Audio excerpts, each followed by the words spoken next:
Blimey. Hey up, it's Steve from that Old Yorkshire Geek. Welcome to this special edition of Magnificent Mondays on a Sunday. It's a special Easter episode where we're going to be breakdowning and reviewing on Her Majesty's Secret Service, as you may have guessed from both that and the intro. Hope that was exciting enough for you.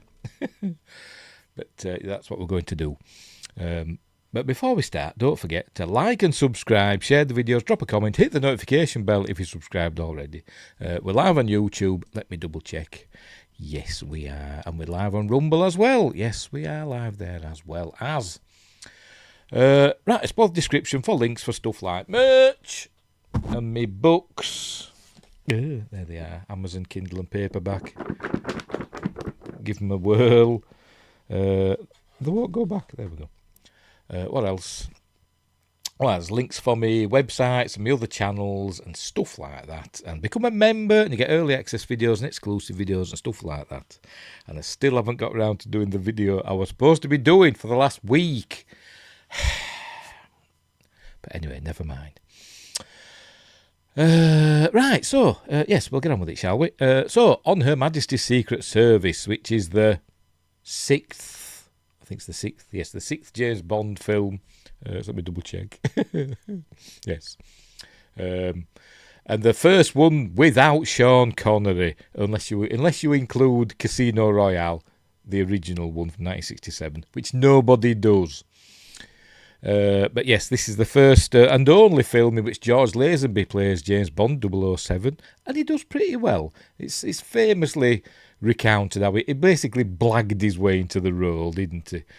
After a call from his agent or manager or whatever, and she said, "Go and just go to see Cubby Broccoli and tell him you want the job." And essentially he did that. He got a suit, one of Sean Connery's suits that Connery never picked up from Anthony Sinclair, and basically bought that and just strode into the office and said, "I hear you're looking for a James Bond," and essentially, not quite, but essentially got the role there and then, more or less.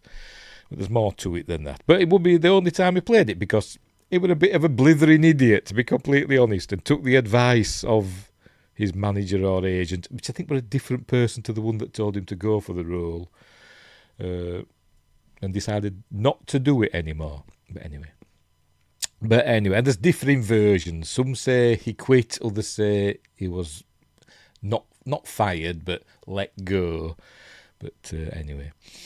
But it is a really good film. It was the longest James Bond film, I think, until the Daniel Craig era, I think. It's 2 hours and 15-ish minutes long.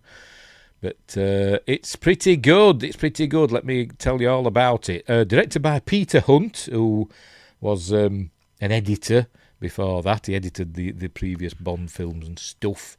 I think this is his only directorial effort. It might be the only film he's directed, to be honest. Let me double check. Filmography. Director. Oh no, he has directed other stuff. Directed a film called Gold, which I think I might have seen that, I might have heard of it. Shout at the Devil with Roger Moore. Gulliver's Travels, Death Hunt, Wild Geese 2, we directed that as well. Hyper Sapien, which rings a bell, I don't think I've seen it, and Assassination. I thought this was his only film he directed. See how wrong I was. There we go. Obviously produced by Cubby Broccoli and Harry Saltzman, stars based on the book On Her Majesty's Secret Service by Ian Fleming, stars George Lazenby, Diana Rigg, Telly Savalas, who's not bad in this. I'm not a Telly Savalas fan. I just hate the way he holds cigarettes. But anyway, Bernard Lee, or as you say in America, Bernard Lee, Gabrielle Fazzetti, probably mispronouncing that, Ilse Stepat, and of course the usual. There's Lois Maxwell and what am I like? Desmond Llewellyn as Moneypenny and Q. Edited by John Glenn, who had gone to be a director himself. Great musical score from John Barry, and the song by Louis Armstrong, which was the last thing he recorded. Had a budget of $7 million. and box office of 82 million, and they weren't satisfied. That's another one of the stories that goes round about why they let George Lazenby go, because it didn't do as well at the box office. I don't know why they thought it might do. But anyway. And I think that's another reason why they got Sean Connery back for the next one. Because they thought, because it wasn't Sean Connery as Bond, they thought that's why it didn't do as well. But it still did amazingly well at the box office, and it was the second highest grossing film of that year. I wonder what the highest grossing film was of 1969. Does it say? Let's have a look. Does it say? It don't blooming say. I don't think it does anyway. Right, I'm going to look it up. I don't care. We're live. Highest, if I can spell, for Christ's sake, highest oh, God's sake, man, my fat fingers. Grossing movie of 1969. No! God, I'm bloody hopeless. Oh, Butch Cassidy and the Sundance Kid. According to Google. Right, fair enough. Actually, it says here, highest grossing films 1969. But number 1, Butch Cassidy and the Sundance Kid. Number 2, Love Bug. So there's no sign of On Her Majesty's Secret Service in the top 10. Unless they meant 1970. When did it come out? When was it released? Was it at the back end of 1969, maybe? See, I'm off on a tangent now. Ah, yes, it was. Right, we'll check 1970 then. We'll check 1970. Just bear with me while I type stuff again. With me fat fingers. 1917 film. Highest grossing films. It's still not in there. Love Story, according to this. Oh dear. What about worldwide? That's for America, though. What about worldwide? Oh, I don't bloody know. Anyway, let's get on with it, shall we? Let's get on with it. We're not going to watch the film. I'm sick of saying this. I keep getting comments about people being disappointed that they're not expecting to watch the film. We're not watching the film. It's a review, a breakdown and a review, for God's sake. It's in the title. It's in the description. It's in the bloody thumbnail. It's so annoying. Some people are bloody thick there. Oh, don't get me started. But anyway. And Tim Rose is here saying, "G'day, mates." Welcome, Tim Rose. We're just about to get going. But we're not going to watch the film. We're going to go through it in a series of stills. I'll try and remember what I've gleaned from the special features on the DVD. I do have it on Blu-ray over there, the box set, but I thought I'd get my old DVD out. And what else? And all that stuff. I'll probably forget everything and I'll just blather for like an hour and a half, 2 hours, whatever. But right, so I shall pop myself down in the corner and we'll get on with it, shall we? Right, so off I go. What am I doing? Put myself in the corner. There, I am. There. And add this to the stage and off we go. I've muted it. Have a sec. I keep forgetting to mute it. There we go. Off we go. Should get the old. There we go. Metro Goldwyn Mayer. Probably means I'll get a copyright claim. But anyway, right, off we go. United Artists.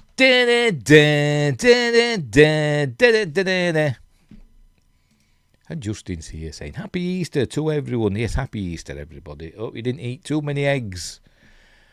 Chocolate eggs. I had to make do with a vegan egg. Don't get me going a bit again.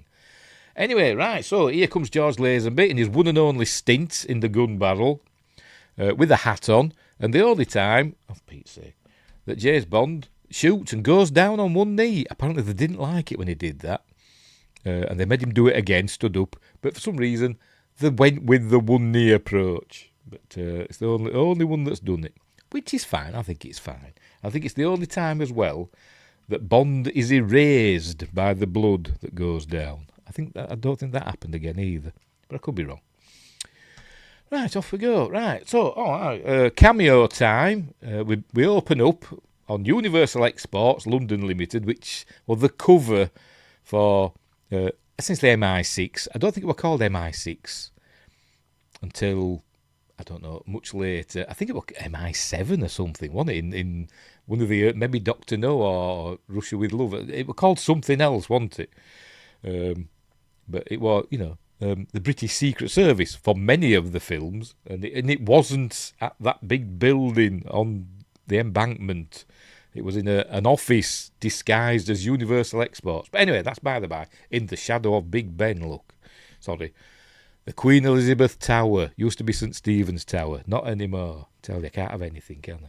Anyway, there we go. In the reflection, Peter Hunt. Oh, you can't see for I'm there. Just a minute. I'm in the way.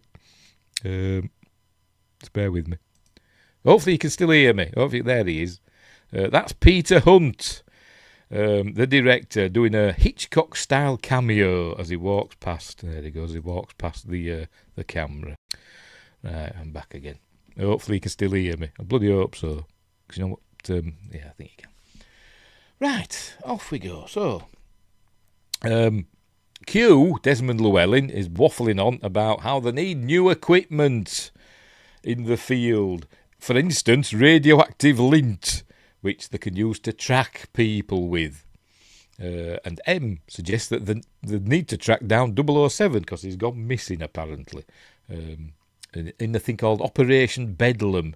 They're out looking for Blofeld after the incident of the events of You Only Live Twice. They're looking for Blofeld. Ernst Stavro Blofeld of Spectre. So that's the thrust of the film. This book, the book that this is based on, was Bond and Blofeld's first meeting. So that's why in the book he doesn't recognise him when he goes later on to the mountaintop lair. He doesn't recognise him because they'd never met before. But they have in this. But it's all, they make it, it's all a, cat and mouse game, and they're just playing with each other in this. But anyway, so they're looking for Bond, and there he is in the, is it Aston Martin DBS? Here he's driving about. We don't see him, we just see him in silhouette for a while. That doesn't even look like George Lazenby, does it? It probably is, but anyway. And he takes over this car driven by Diana Rigg, and she heads out to the beach. There he's having a cigarette. Oh yeah, that's George Lazenby, because with his massive dimple in his chin. It's bigger than, it's like an ass on his chin, isn't it? Anyway. And he's watching Diana Rigg, there we go, as she goes down into the sea. There she is, the lovely Diana Rigg. She passed away recently, didn't she, I think? Has she? Let me double check. In the last few years. I said that the other night, didn't I? So-and-so passed away recently, and it was like 10 years. 10 years earlier. When did she pass away? I'm sure it was reasonably recently. 2020. It's only 6 years ago, for Christ's sake, Steve. Anyway, never mind. But there she is. One of 4 actors and actresses from TV's The Avengers, not Marvel's The Avengers, the TV show The Avengers, to appear in Bond films. So we've had, I think she was the first. No, she wasn't. Honor Blackman were the first in Goldfinger. And then we had Diana Rigg. So Honor Blackman played, I can't remember the bloody names. I can't remember. It's on the tip of my tongue. I'm hopeless. And I forgot who she played as well. I forgot who Diana Rigg played as well. Mrs. Emma Peel. There we go. Mrs. Peel. I can't remember who Honor Blackman played. And of course we had Patrick Macnee in A View to a Kill, who were John Steed in Avengers. And in this film, actually there's 2 in this film from Avengers, because we've got Joanna Lumley, who appeared in the new Avengers. So there we go, as Purdy. But anyway, there she is, heading down to the beach in a lovely dress, specially designed for the film, with loads of sequins in. And I think she's going to do a Reggie Perrin. She's heading out into the sea and not coming back, if you know what I mean. So he's going to go save her. There you go, drives into the beach, and somehow, let's see if is it this bit. Hang on, wait just a minute. Right, here we go. Somehow, I don't know how, he managed to just screech his tyres on the beach. Listen. I don't know how he did that. On the beach. But I'm sure somebody will say, oh, it's possible. Anyway, here he heads out and drags her out of the water. No! And she's fainted, and he come round and they go, I am Bond, James Bond. There we go. Good morning, my name's Bond, James Bond. And then a bad guy appears, and she gets taken away. The bad guy has a fight with the bad guy. There we go. In the sea. I think this was Peter Hunt. Quite a few times in this film, he did things on the spur of the moment, and he decided he wanted them to fight in the sea. They'd been practicing, rehearsing the fight scene of the stuntman and George Lazenby on the beach.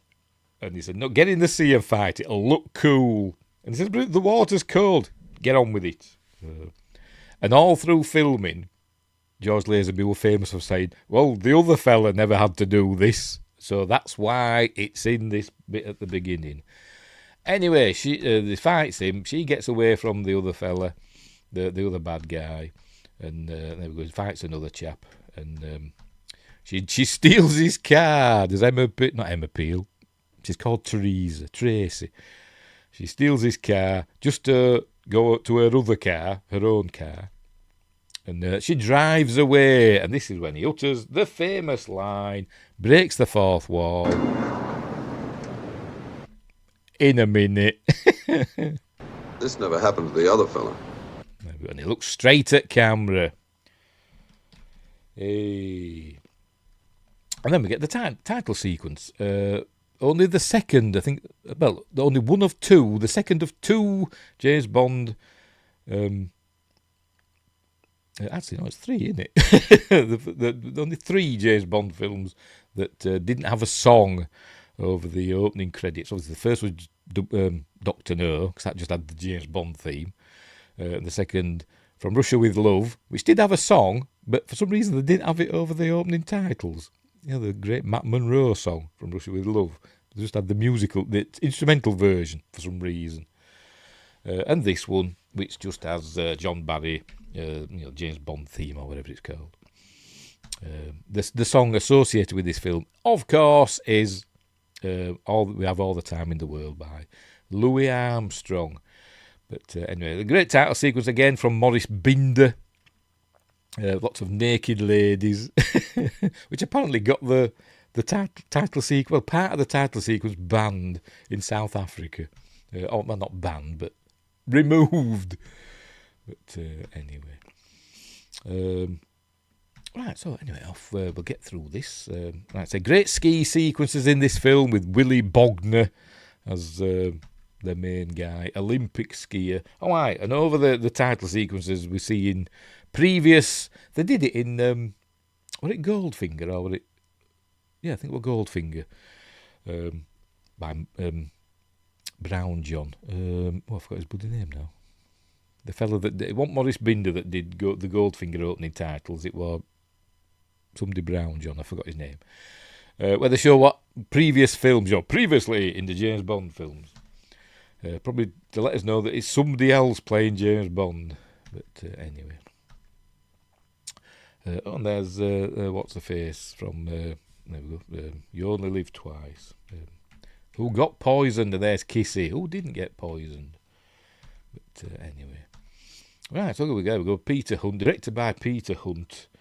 That's it. And he said in South Africa, his credit were taken out because of the plethora of naked lady silhouettes. But anyway, to be honest, I've got bigger jublies than them, but never mind. Right, so we begin. Where are we? We're in some club somewhere, a hotel or whatever. I can't remember where we are. Does it say? It doesn't say where we are. I don't know where we're supposed to be. I don't know. I think in the book it says at the Casino Royale, I think, but he's gone back there to yes. He's on one of his what they call it, not vigil. What do they call it now? He's gone to see Vesperlin's grave, which apparently is near the Casino Royale, and that's why he's at this hotel. But he's not there. I think they're in Portugal. I think somewhere like that. But anyway, so there we go. So he's in his room and having a nice look around. And he goes to the casino, and this is where he's going to meet Diana Rigg again. They're playing Baccarat, I think. Pardon me. And she loses all her money. By the way, there he is, giving it all that. I don't know the thing. Is it 21? Is it one of them? I don't know. There we go. 20,000 francs she puts down and loses it all in one go. And Bond saves her and says, "Oh, the lady has forgotten where we agreed to, play together and all that stuff." So she just buggers off. There we go. She says, "Look, I regret I don't have any money." So they're going to go and make a wash up and stuff like that. But then Bond says, "Madame has forgotten we agreed to be partners this evening." And she's like, goes, "Pfft," and walks off. So he follows her, he gets his chips or whatever, and follows her to the table, and she's keeps threatening to end herself for some reason. For some reason, she's kind of suicidal at the start of this film. Don't really know why, but anyway. Right, so he's going to go up to her room, but first he's going to have a fight with this fella. I think in one of the, not rehearsals, but what they call it, auditions. They did like an audition fight. And he fought with a Russian wrestler who appears later on in the film. And he fought with him. And at this point, famously, George Lazenby wasn't an actor. He was essentially a male model, wasn't he? He'd done like TV commercials and stuff like that, but he was essentially a model, wasn't he? And had little to no acting experience, and he didn't know to pull punches when doing fight scenes, and he broke the Russian wrestler's nose. But they said, "He'll do," and that's another reason he got the part, because he looked authentic. But anyway, so he fights this fella. There we go. And then goes to Tracy's room, and it's her. He goes back to his room or whatever, and she's there with his gun, and that's it. They're gonna get down to it. That's it. So there we go. So, and he's listening in at the door now. Is the fella is just defeated, but that's it. There's little to no chemistry at the moment. There was a rumour that, well, the press kept saying that Diana Rigg hated George Lazenby, but she didn't. But the chemistry does build. But obviously, we all know James Bond ends up falling madly in love with her, doesn't he? But anyway, next morning, we presume they have done the deed, and next morning wakes up, looks over, and, oh, Pete's sake, I'm going to show it. There we go. She's left a red, is it a carnation? It's not a rose, is it? She left a flower on the bed and sodded off, and I think she's paid him back his 20,000 francs as well. Because he does say, he looks at somebody and says, "Oh, paid in full." But, there we go. She's left him 20,000 francs. In casino chips or whatever. Anyway, so he goes downstairs. I think he's going to check out or whatever he's doing. And then he gets interrupted by some goons. And they take him outside to a convertible Rolls Royce. Is it going to show it? There we go. A convertible Rolls Royce, which are apparently like hen's teeth, or they were back in 1969 when it was filmed. And they struggled to get a Rolls Royce, but they got one eventually. A convertible Rolls Royce. Apparently there were a really long waiting list, but they managed to get one in the end. I don't know why there's a long waiting list. There just is. So they take him away. There we go. He's at knife point, essentially. But he's quipping with them all the way. They take him to this place. And yes, take him through these offices. And for some reason, Peter Hunt thought it would be funny to have a little person sweeping up. I think in the commentary it says a dwarf. We wanted a dwarf sweeping up and whistling the Goldfinger theme. He'll do it in a minute. There we go. Another nod to previous Bond films. And we get another nod later on, quite a few nods later on, when we see James Bond's office. Anyway, so he's going to fight these guys again, and he fights them, and then goes into this room. He's got that knife. I don't know what he's doing. What's he doing there? Don't know. But he goes into this room, And there was waiting. Looks a bit, I don't know, a bit weird there, doesn't it? And then we see, we presume is a bad guy, but he's not. This is Tracy's dad, whose name I forgot. Drago or something. Is that his name? Drago. Draco, played by Gabriele Ferzetti. But he's dubbed by somebody else. Just bear with me. Drago voice. Go on, find it. There we go. David De Kaiser dubbed him. Because apparently had a thickish accent. They're always doing that. In the 60s and 70s, they were always dubbing over people, weren't they? I bet the actors were really annoyed. But anyway, he plays Tracy's father. Despite only being 13 years older than Diana Rigg, but never mind. But anyway, so they get to know each other, and this is essentially is going to offer a proposition Bond. He wants him to tame his daughter, essentially. He'll pay him £1 million. And we also learned that Draco is the head of a big crime syndicate, but not a bad one. He's not like Spectre, which are bad. He's like, an honest criminal. He does bank heists and stuff like that, apparently. But he's also got legitimate businesses such as Draco Construction. But anyway.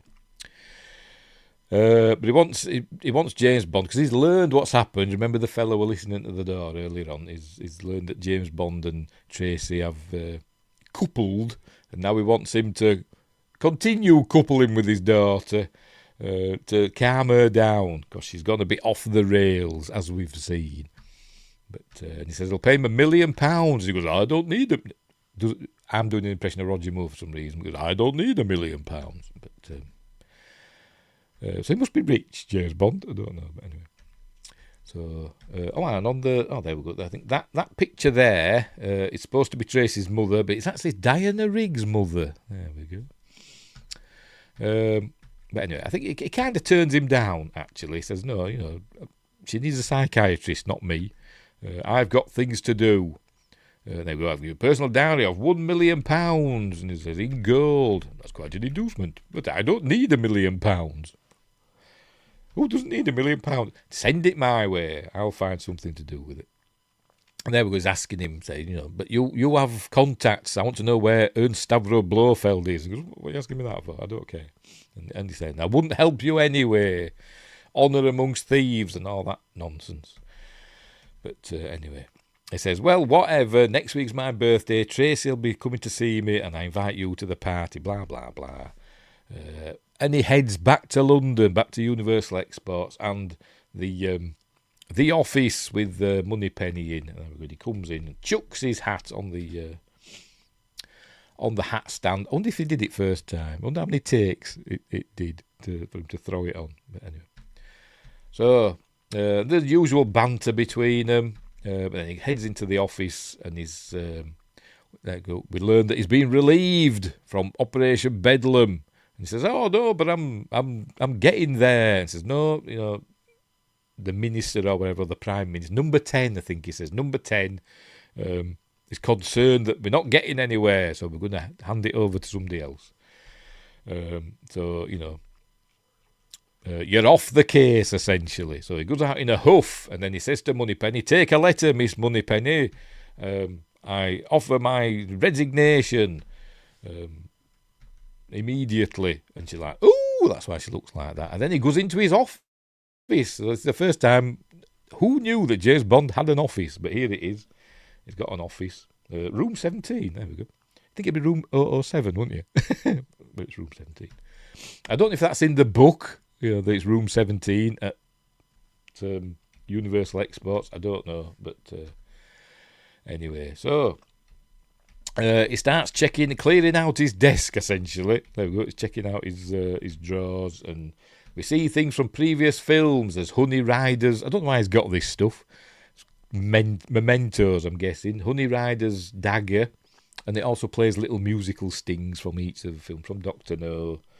Then we also see, I forgot his name now, Red what's-his-face.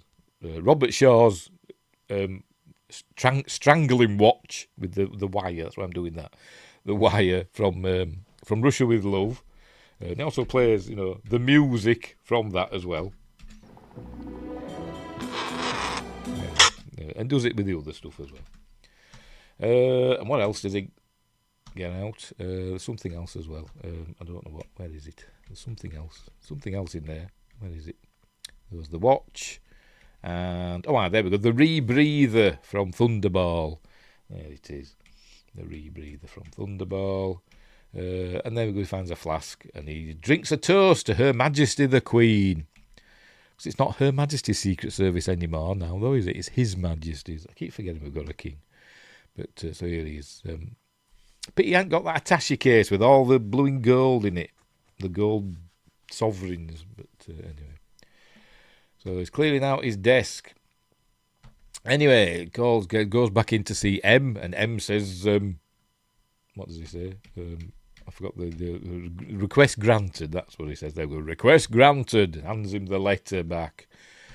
And he goes back out to Moneypenny. He says, what did you expect? A knighthood? Or something along those lines. And then she says, read it. Read the note. And he says, 2 weeks leave.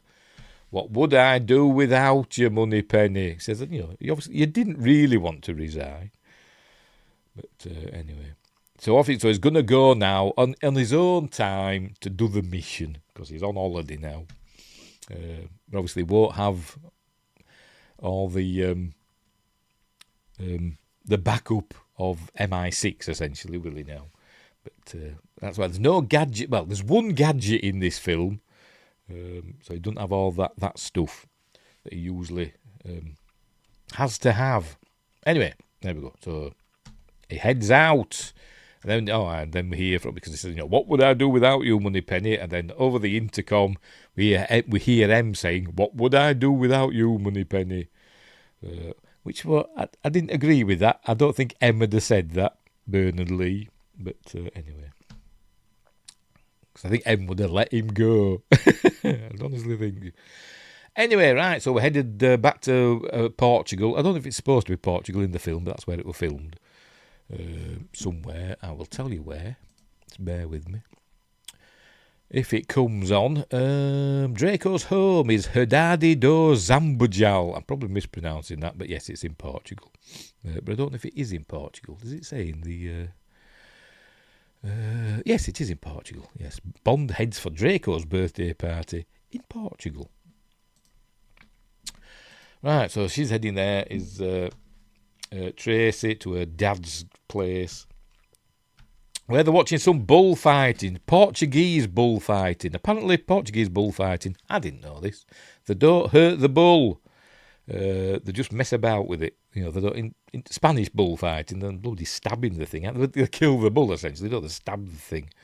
But apparently, Portuguese bullfighting, according to Peter Hunt, they don't kill the bull. They just mess about with it, wrestle it essentially. There we go. And you see that the bull has got blunted points, blunted horns. You can just make it out there. Look, it's got blunted. It's had its horns shaved off. But anyway, so she arrives as Tracy, looking very fabulous. And there we go. So, I want you to meet James Bond. We've already met. There we go. And she's not impressed with him. But anyway, so they're going to have a drink. And she knows what her dad's up to.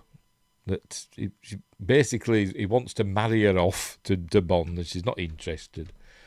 And she tells him, just look, Bond's here for information. Just tell him what he wants to know, or you'll never see me again. So he basically agrees to help Bond find Blofeld. There you go. Tell him, Papa, or you'll never see me again. But so he agrees, and then we go. There may be a connection between that man Blofeld and the lawyer of somebody. Oh, there you go. With officers in Bern, Switzerland, which just happens to be right next to a construction site where Draco Construction is doing stuff. But so now he's off to Switzerland. By the way, I think this is the only Bond film. It might have been the only Bond film up to that time. Total and completely set in Europe. They didn't go outside Europe in this film. Right, so there we go, see the bullfighting again. So off he goes, he's heading for Switzerland. But first, I don't know how long. I don't think they're rushing this, to be honest. I know he's got 2 weeks off, but we're going to get like a bit of a montage of them getting to know each other. There we go, they're out riding horses. Apparently when George Lazenby were riding, I don't know if it was for in this scene, or it might have been later, I don't know, but for some reason Bernard Lee were around and George Lazenby was showing off on his horse and essentially knocked Bernard Lee into some bushes and stuff, and he hurt himself because he's not a young fella, is he? And George Lazenby were all, oh crikey, I'm sorry. But that could be another reason. I don't think Cubby Broccoli wasn't happy about that. Harry Saltzman, I think, loved George Lazenby. Cubby Broccoli had his reservations about him, it seems. But anyway. Right, so we see them all getting to know each other and they're all having a lovely time. Falling in love. Falling in love. There they are, look. On the beach, doing lovey-dovey stuff. We even see them looking at jewellery. There we go. They go to this jewellery store in Portugal and we see a particular ring. There we go. Oh, for Pete's sake. Is he going to show it? Might be later. He's looking at a particular ring in the jewellery store. Oh, there we go. Don't show it. There we go. Which we're going to see at the end of the film as well. She must like it. And it's a wedding ring. And it becomes one. And they're even going to the zoo and looking at some very sad bears. But anyway, they're in the car now, going somewhere. And he's looking at her lovingly, but she's not letting on. Right, so off he goes. He's heading there. He is to the. Oh, they're in Bern now already, in Switzerland. So he's heading to this office and he's waiting for this Gumball chap who is the lawyer to head out. There he is. I don't know who he is. Is he anybody famous? I don't know. Let's have a look. Gumball. That's the name, isn't it? James Bree plays him. Don't know who James Bree is. What's James Bree been in? I don't know why I'm looking him up. He's been in Doctor Who and The Avengers, another Avengers actor. Not Marvel's Avengers, the other Avengers. Oh, there we go. A lot of British TV stuff. Anyway. And this scene, Peter Hunt wanted it to be all Alfred Hitchcock in its suspense. So this is where James Bond's going to use a gadget and essentially break into Gumball's office. But it's going to be all suspenseful and is he going to get caught and all that. And it was deliberately supposed to be like a Hitchcock film. Judge for yourself if it was successful. But anyway, in he goes. There you go. And we think he's going to go back because he goes there and he says, "Oh, have I left something?" And then turns out he hasn't. He just sets off again. Right, so he goes out to the balcony and we see this chap. Where is he? Down there. There he is. This chap who we think is called Campbell, I think. And I'm not sure. I think he's one of Draco's men. I don't think he's an MI6 chap. I think he's one of Draco's men. I think he's called Campbell. Let's have a look. Yes, Campbell, played by Bernard Horsfall. He's got one of those faces. I've seen him in other things, but I can't think what. Let's have a look. What else has he been in? Probably lots of British telly, I imagine. In Braveheart, the Mel Gibson film. He were in that. And in the film Gandhi as well, which I don't think I've ever watched. But it won lots of Oscars. Lots of British telly. I think I've seen him in something like Doctor Who or Blake 7 or something like that. I'm sure I have. Let's have a look. I'm scrolling down. I bet he hasn't. Yes, he has been in Doctor Who. Yes. Actually been in Doctor Who a few times, it seems, according to this. Yeah, that's probably where I know him from, Doctor Who. Classic Doctor Who from the 70s. Or the 80s. Where are we? I've lost it. The 70s. That's where I know him from. Anyway, right, so he's there, he's working with Bond. You see this basket, it's not a basket, is it? I don't know what they call it. This big yellow thing. He's going to put a case in it, as we will see. There it is. He's putting that in. and he's sending it up to Bond up on his balcony, and that's his gadget that he's using. But it's not an MI6. Well, I don't think it's an MI6 gadget. I imagine Draco's got it for him because he's on holiday, isn't he? So anyway, we see it's a safe cracking thing. I imagine Draco's used it to rob a bank or something. I don't know, but we see it's got a safe cracking device and the photocopier built in. So he's just waiting now. You see, he sticks it on. Hang on, there we go. Just connects that to the twisted dial thing, whatever the hell it's called, and switches it on. He's just got to wait now. There we go. While it does all that stuff, it's all technical. They're having a chat, and he's saying, "Is Mr. Bond in love with you?" And she says, "That may come soon." I think he already is though. But there we go. So they're waiting for that. He's reading Playboy, is Bond.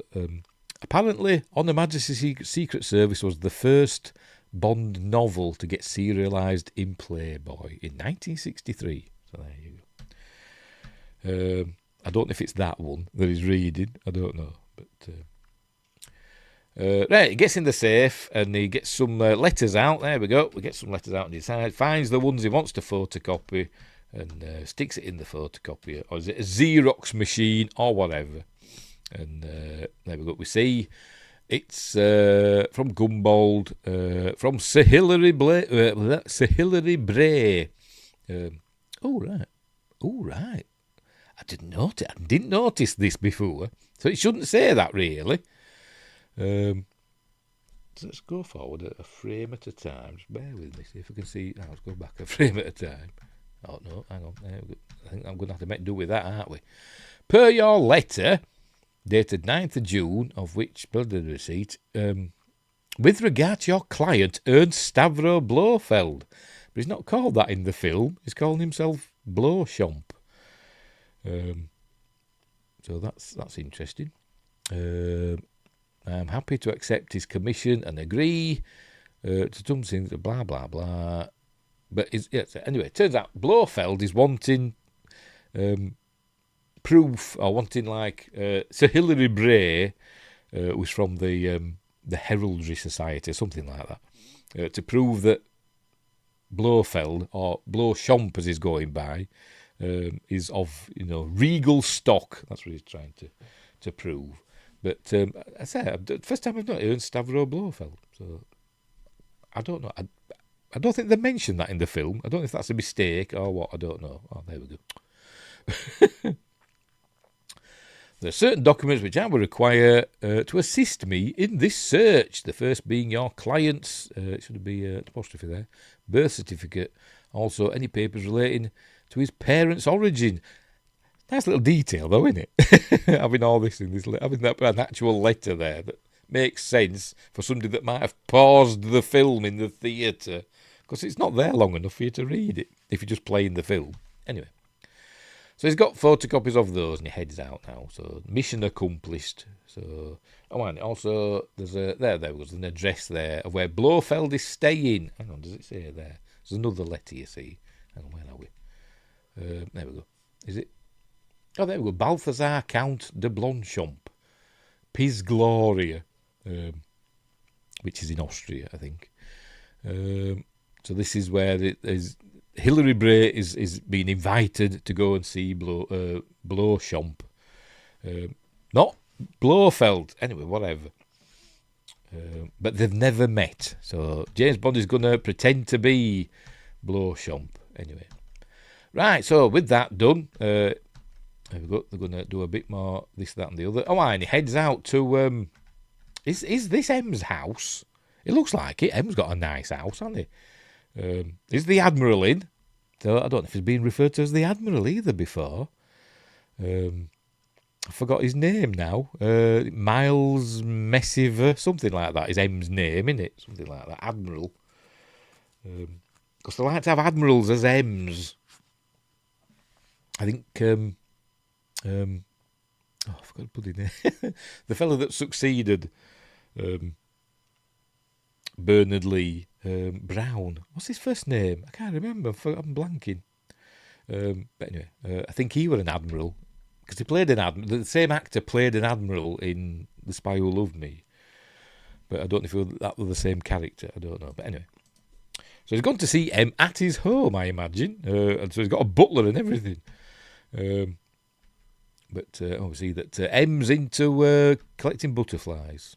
But anyways, telling him is while away on holiday, he's done all this research, and he knows where Blofeld is, and he's got this letter, look, and he's also been in touch already with Hilary Bray, and Hilary Bray's eager to help, Her Majesty's government and all that stuff.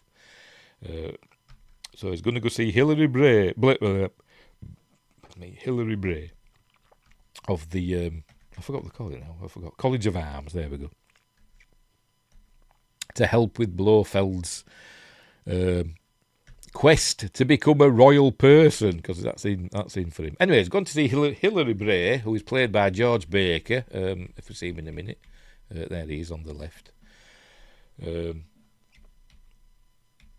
Anyway, he had taken it upon himself to find the Bond coat of arms. This is where we get the first instance of the Bond. Well, it's the Bond coat of arms with the three bezants, something like that. With the motto, "The world is not enough, orbis non sufficit." The world is not enough, which obviously was a film, a James Bond film. It's a family motto. But anyway, there you go. Right, so apparently Hilary Bray's coat of arms has 4 bezants, 4 gold balls. We'll learn later on. But anyway, so he's all in for it, and there's George Baker. And Bond is going to impersonate Hilary Bray and affect his accent, which George Lazenby couldn't do very well. He tried his best, but they ended up overdubbing him with George Baker, just while he's pretending to be Hilary Bray. Anyway, so he's telling him, yes, head out there, and apparently Bond knows all about heraldry as well. He's been reading up on it, because we know what he's like. He knows his stuff. Right, so he's heading to Austria now on a choo-choo train, and here's Ilsa, what's her face? I can't really know. I'm rubbish at remembering names. Ilsa, where is Ilsa Stepat, who plays Irma Bunt. Cool name. Who's the main sidekick of Blofeld in this film. She's a proper baddie. And she sadly passed away. She was supposed to be in the next film after this, Diamonds Are Forever. But sadly she passed away a week after the film premiered. She had a heart attack, which is sad. There's Campbell, look, keeping an eye on Bond, reading the Daily Express in Austria. Cabinet backs New Year plan. 90 people killed in rush hour rail crash. Crikey. Rebels challenge Cousins on who takes over. I have no idea what that's about. Stock steps in at Luton. Why Brown had to go. I'm sure if you're a football fan, sorry, soccer, you know what that's all about. What else? What does that say? Never boys skim. Is that what it says? Does it say hover? Hover boys skim into a class of their own. I have no idea what they're talking about. Anyway, so whatever. He's keeping an eye on Bond. And there's Bond disguised as Sir Hilary Bray, being all, upper class and jolly hockey sticks and all that stuff. And there she's meeting him. This is, I mentioned that Russian wrestler that he broke his nose earlier on. That's the fella. I don't know his name. He reminds me a bit, I know, looking at him now, when I was watching it earlier on, I thought, he looks like Brian Glover, the fella from Alien 3 in American Werewolf in London. He reminds me of him. But it's not him. What's he called? Grunther. Yuri Boryenko is the actor, called and the character's called Grunther. Because he's got the Olympic symbol there. I don't know why. But he has. Right, so they're going to head up to Piz Gloria, which we'll see in a minute, which is probably the most spectacular Bond villain lair, in the films, in my opinion, because it's an actual real place. It's not a set, The sets are spectacular and all that, being designed and all that. But this is an actual real place that's still there, and you can visit it. Anyway, so they're heading out. There we go. They go first off. They go on a horse and trap or whatever they call it, and there they go. Very Christmassy. Ting ting ting. And then they're going to go in a helicopter. There we go. They're going to go in there, and there's his Campbell following in Herbie. Then they head in a helicopter up to Pisgloria, which wasn't called it at that time. It was called something else. I'll tell you. It doesn't say. Hang on. Filming, it tells us here somewhere. I can't remember where it. I've seen it somewhere. Shilthorn, that's it. The mountain is called Shilthorn, near the village of Murren. But in the film, it's called Pisgloria, and they still call it that to this day. It was a restaurant, like a rotating restaurant up on top of this mountain that were unfinished. I'll show it in a minute when we get there. Oh, right, they mention avalanche damage, because we're going to see an avalanche later. But they're going to show it. Well, there we go. The trees are down because of avalanche, showing the power of nature, which we'll see later. Right, so anyway, they're flying over. I think this is the last stop that the public can go to. There's a cable car back. There is a cable car up to Pisgloria, but you need special permission. There we go. Up to there is for the public, and then after that it's private. And we're going to see Pisgloria any second. There it is. Any second now. Anyway, but apparently they scouted the location. They thought it were amazing. And I say it were an unfinished restaurant, and the owners of it agreed to let them film there as long as the film paid for the finishing off of the cable car thing leading up there, and also the construction of a helipad for a helicopter to land on, and also that because it were all filmed in there as well. There's some studio filming in there, I imagine, but I think a lot of this film were actually filmed there, up there on top of this mountain, and so it like usual sets in movies are usually like wobbly plywood and all that. That's had to design it so it could stay there, and it's still there to this day. And the revel in that it were in this James Bond film, and it is a big touristy thing. But that's an actual proper place that they made for the film, apart from the outside and the location and stuff. But the interior were designed by the production designer. I can't remember the production designer on this film. I'm sorry, I've forgotten. But be down here somewhere, won't it? Bear with me. Production designer Sid Kane was the production designer. It wasn't. Who was the famous one? I forgot his bloody name. Me and names. Can't remember. I'm blanking. But anyway, he designed all the inside of it, and it's apparently still the same. It's still like that. So anyway, they're heading up now. They're going to land on the helipad, but you need permission to go in the cable car up to the top. And that's where Blowchamp has it's an allergy research facility. So anyway, that's his business, his allergy research. Also, then they've got guns, and there we go. He says, "I don't like all these guns," and she says, "They're to keep away the spies from the chemical companies." But not really. I'm sure we've seen him in other Bond films. He looks very familiar from the side, this fella. I bet we have. Anyway, so in they go, down through a tunnel. And I say this is all up on that mountain. They all had to go up this mountain in the cable car and stuff. As I said, it was unfinished with this restaurant. And I think Eon Productions paid something like $125,000, which doesn't sound a lot now, but it was probably a lot then. Let's see, to finish it off, essentially. £125,000 in 1969 worth today. There we go, that's what I'm trying to say. No, not dollars. I said pounds. What are you doing bloody dollars for Christ's sake? Yeah, we've got, like over £2.5 million, and the budget for the film was 7 million. So anyway, so what was that then? What's 7 million? 1969. What would that budget be today? I'm curious now. £7 million in 1969 worth today. If it were made today, this film would have had a budget of £150 million. Crikey. Proper blockbuster stuff. Blimey. Anyway. Right, where were we?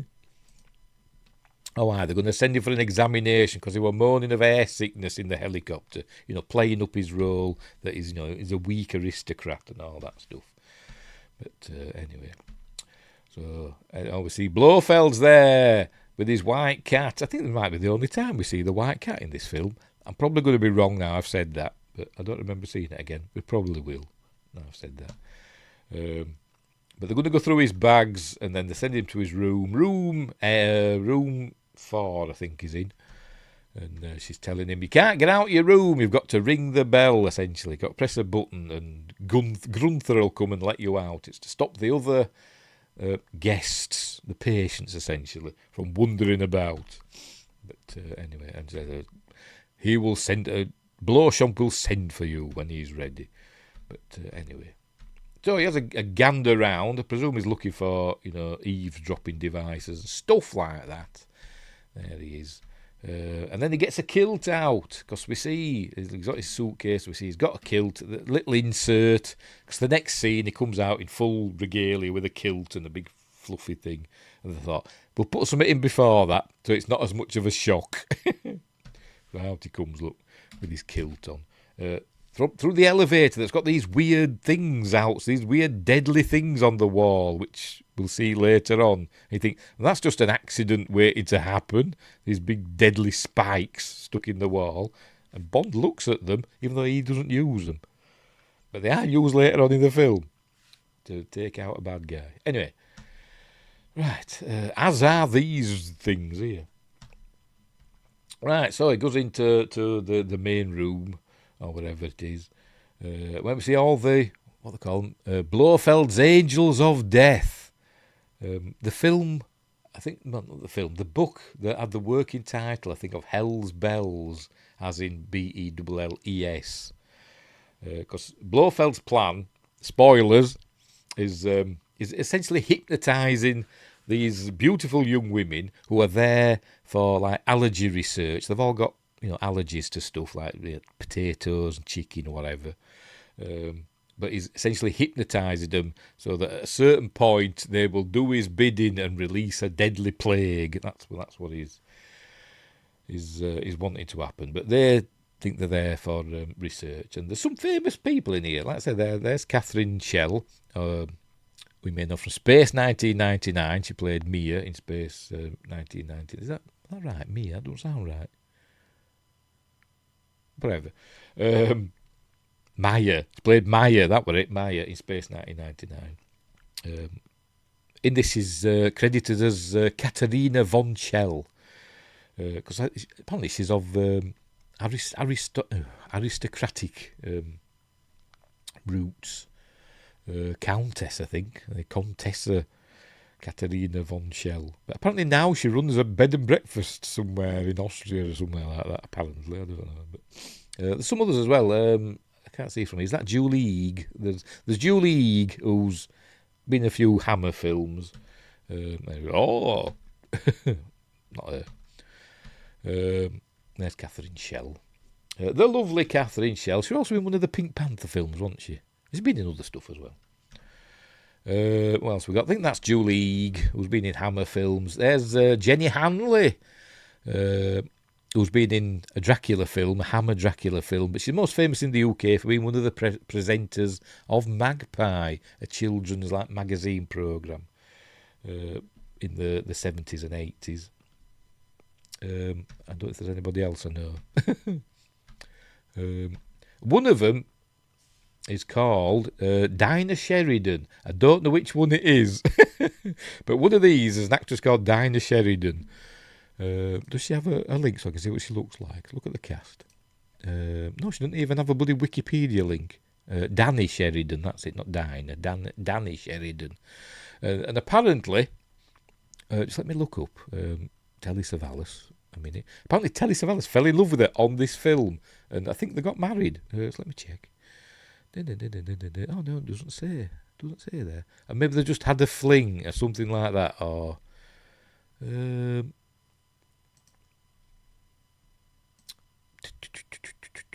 personal life. There we go. Here we go. Yes, in January 1969, while working on the movie On Her Majesty's Secret Service, Savalas met Sally Adams, billed as Danny Sheridan. All right, one of Blofeld's Angels of Death, an actress 24 years his junior, whose daughter from a previous relationship is Nicolette Sheridan. I don't know who that is, but she's got a Wikipedia link. Savalas later moved in with Sally, who gave birth to their son Nicholas Savalas. Although Savalas and Sally never legally married, she went by the name Sally Savalas. That's a right mouthful, isn't it? They stopped living together in December 1978. She filed a palimony lawsuit against him in 1980. Fair enough. Right. But yes, fell in love with her on this film, but I don't know which one she is. Has she got a... I don't know what she looks. I don't know which one it is. But anyway, never mind. So that's just a bit of trivia for you. That's Angela something or other. What am I like? Bear with me. She's the main angel of death that we see. Come on, where are you? Angela Schooler. Scoular. She's like a comedy actress. Been in a lot of British comedy stuff, but in this, and she's kind of comedic in this as well. But very pretty, because they've all got to be super pretty, haven't they? Because they're all Bond girls. There she is, and she's playing a Lancashire lass. Boo.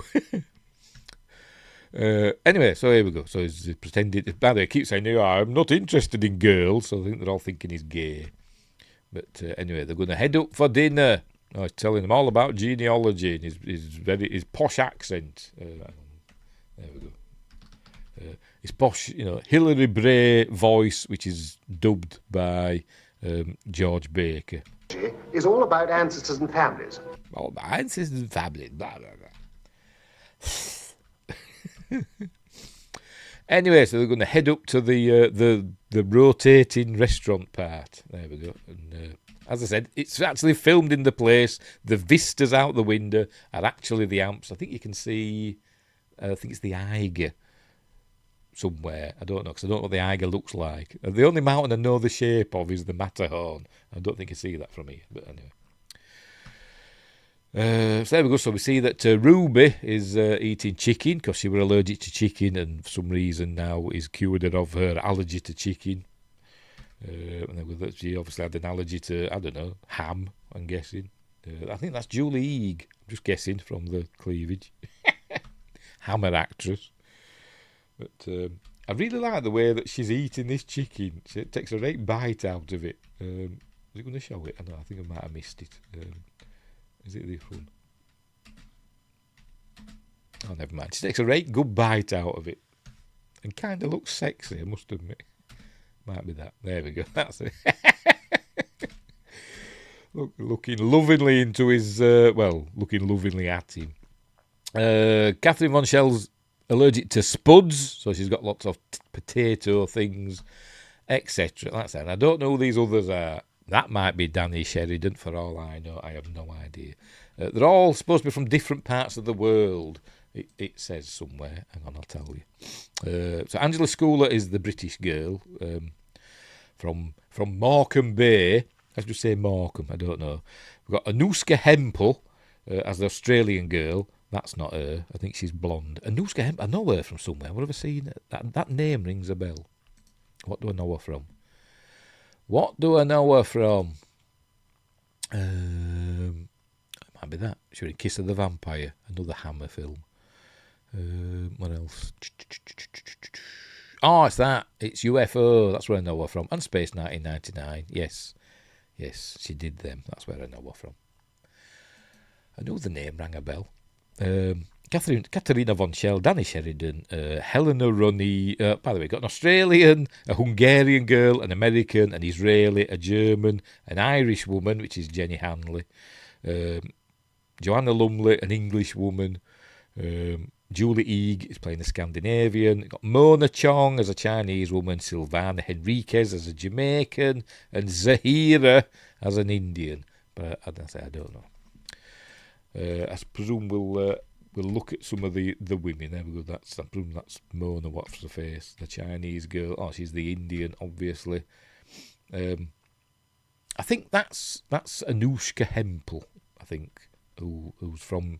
You may know her from UFO. There's a famous scene in UFO just showing her walking up and down in very tight clothes. Bananas. He must be allergic to bananas. Anyway, there we go. So they're all tucking in, and he's talking all about heraldry, boring the socks off them. But anyway, but they're all in love with him. And he's talking about his coat of arms has 4 bezants, gold balls. And he says, "Oh, I'd like to see your coat of arms." He says, "Oh, I'll come to your room with my book." And told, what's the face? I forgot her name now. Irma. Irma says, "No, you're not going to his room. I will bring the book to you." There you go. And I pass it to everyone in turn. So she writes her room number on Bond's thigh with a lipstick. Her room number 8. She writes her room number on his thigh. And apparently, as a gag or a prank, George Lazenby and the crew put strapped a warm sausage to his thigh, so she touched it as she went in, thinking it was his willy, and apparently she didn't bat an eyelid. And I think that's the eyelid. I think this is the take. There we go. So it didn't impress her.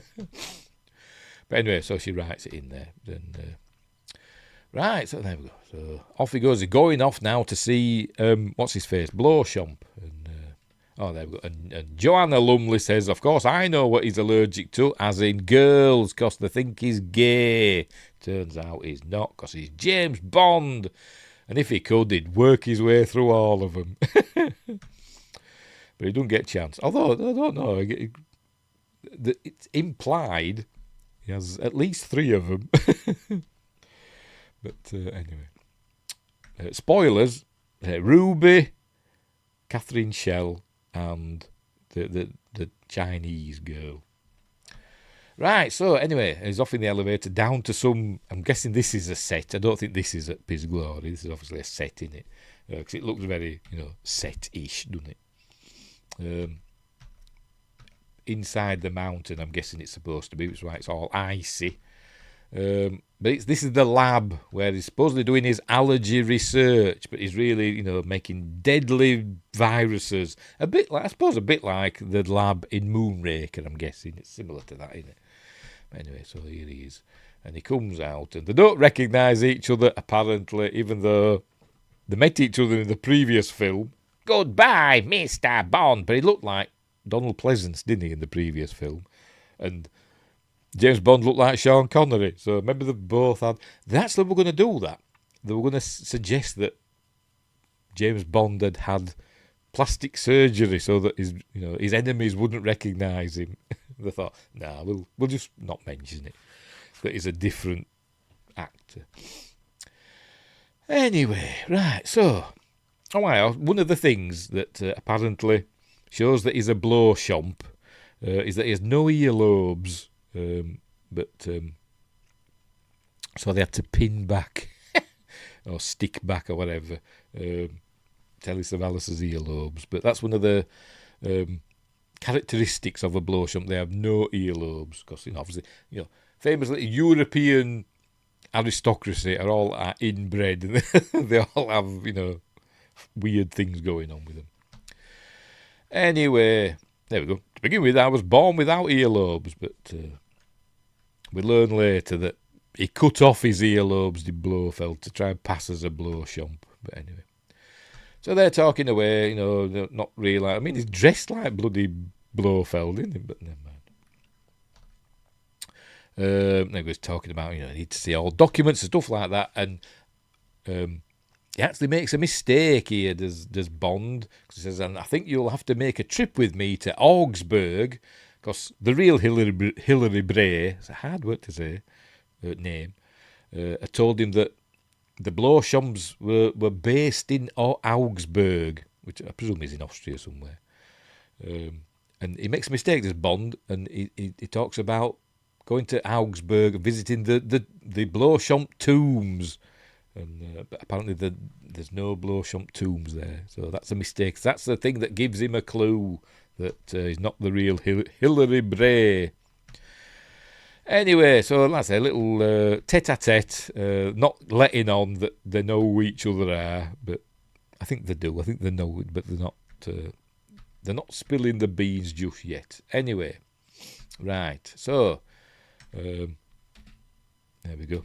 He sees that she wrote a neat number 8 on his thigh, didn't she? It's like it'd been stamped on. Like when you go into a nightclub, the stamp on your, on your hand. Like one of them, innit? Anyway, maybe she's an artist.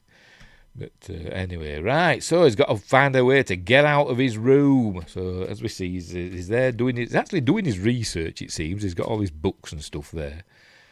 So he's making out, he's doing stuff. But he's got to find a way to get out of the room. So he gets like something he can slide in the door to see if there's a mechanism to make it open, because they're all sliding doors. I don't know if the real place now has these electric sliding doors. I'm guessing it doesn't. But you never know, it might do. Don't know. But my guess would be no. But anyway, all right, he finds it. It's up at the top. It's sliding on, and it goes buzz like that. And you go, oh, got an electric shock. And the door doesn't open for some reason. I don't know why. But anyway, so he gets his eraser. There we go. His rubber, as we called it. I used to get, ribbed at school because of my name, Johnson. Borrow your rubber, Johnny. Ha, ha, ha. Anyway, so he uses his rubber to act as a, what they call it, so he don't get electrocuted, that. There he goes, making a device so he could open the door without being electrocuted. And it works. There we go. So off he goes. He's going to see Ruby now. He pops his little tool in his sporran. Oh, dear. Oh, stop playing. Right, so there we go. It's off to see Ruby, because the doors can only be opened from the outside, you see, by that switch. Officially. Anyway, there we go. There's Ruby. And they're going to get on with it now. And he says, call me Hilly. So they get on with it. And there we go. And there we go. They've done their stuff, and she's telling him her life story, that she's from Morecambe Bay and her family had a chicken farm, and she's allergic to chickens. If she ever had to do anything with them, she nearly died. And then the doctor told her about this place where you don't have to pay for the treatment because it's all for research. And she went to London and met Irma Bunt, whatever she's called. And so that's how she ends up there. So anyway, so getting on with that. All right, just as they're about to start up again, like an alarm goes off. Not an alarm, but a notice thing. It says, oh no, this is part of the treatment. And so this is where we're going to hear Blofeld talking to her. And all lights start flashing and stuff. So it's like they're hypnotising him. There he goes, putting tapes in to his tape players. But there we go. So he's saying, you were allergic to chicken and now you're not because I'm Super Ace and all that stuff. So he tries to bring her out, but she won't. She just stays there. Ruby! But she's being hypnotised. Anyway, so he heads back to his room. There we go. He goes back to his room. And in his room, he finds Catherine Shells there. So there was she wants to see his book as well with his 4 balls. Oh, yes, by the way. Back with Ruby. Let's go back again. Because he drops his kilt. Because he told her, 4 golden balls. There we go. He drops his kilt and she goes, it's true. So is he a Klingon? Has he got quadratesticles? I don't know. Don't get me started. Bloody. Anyway, it's true. So has James Bond got 4 balls? 4 golden balls? I don't know. According to this film, he has. Anyway, well, goes back to his room. Catherine Shell's there. There we go. Oh, and she got out of her room with a fingernail file. And so they're going to get down to it now. And he does the same spiel he did with Ruby. And off they go. Right. Yes, back down the mountain. Campbell wants to get up there for some reason. I don't know why. But he's going to try and blag his way up. But Grunther says, no, you're not coming up, it's private. And he says, all right then. So he's going to go climbing up anyway. Up on up Peace Glory, they're doing curling. And it seems that Sir Hilary's not very good at it. Here's Campbell climbing up the mountain. He ends up on his ass. He's not very good because he's Hilary Bray. Meanwhile, the buzzards are circling. And we see he's going to get spotted by the guards in a minute. Hang on, here we go. They spot him, look, and shoot at him to warn him off, but they don't kill him yet.